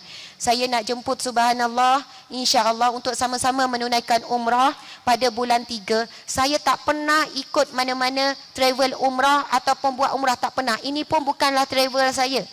Tetapi sebab ramai juga yang minta, akhirnya memang saya niat pada bulan 3 cuti sekolah, tapi jangka pendek, seminggu saja. Sebab apa seminggu? Memang saya minta. Bagi orang tua, orang sakit, seminggu itu ringan. Bagi orang macam saya, jadual agak padat, seminggu itu ringan. Ketiga, bagi orang yang ada anak kecil macam kami, pergi minggu ni, minggu depan balik tak rasa berat sangat. Dan sebahagian daripada hasil daripada umrah ini, ada 2 NGO kebajikan yang akan dapat. Dan 2 NGO ni memang syarikat ini selalu bagi, selalu ni. Bukan jumlah yang sedikit. Dia dah tunjuk jumlah ini ustazah, yang ni NGO ni, yang ni NGO ni. Subhanallah. Maka sebab itu insya-Allah, kalau yang bertanya, ustazah, seminggu ni apa pengisiannya? InsyaAllah saya akan bawakan umrah tadabbur Asmaul Husna, yang mana insyaAllah cuba untuk habiskan memahami mentadabbur 99 nama Allah. Kalau tak sempat tengok berapa yang Allah izinkan, yang mana di sana nanti memang kita akan ada ruang, kita sewa dewan untuk buat kuliah dan sebagainya. Sebab musimat tak boleh secara terbuka. Jadi semua tu disusun atur sepanjang lebih kurang seminggu itu kita manfaatkan bersama insya-Allah. Mudah-mudahan Allah berkati perjalanan umrah untuk bertemu dengan Allah, bukan asbab dunia ataupun asbab saya, insya-Allah dibersihkan daripada niat-niat sebegitu. Saya ucap terima kasih. Jadi di luar sana ya, saya rasa wakil umrah tersebut ada di luar sana. Ambil dulu flyers dan sebagainya. Doalah insya-Allah mudah-mudahan Allah bukakan jalan. Sekian daripada saya sayang semua kerana Allah, kerana Rasulullah sallallahu alaihi wasallam. Wabillahi taufiq wal hidayah. Assalamualaikum warahmatullahi wabarakatuh.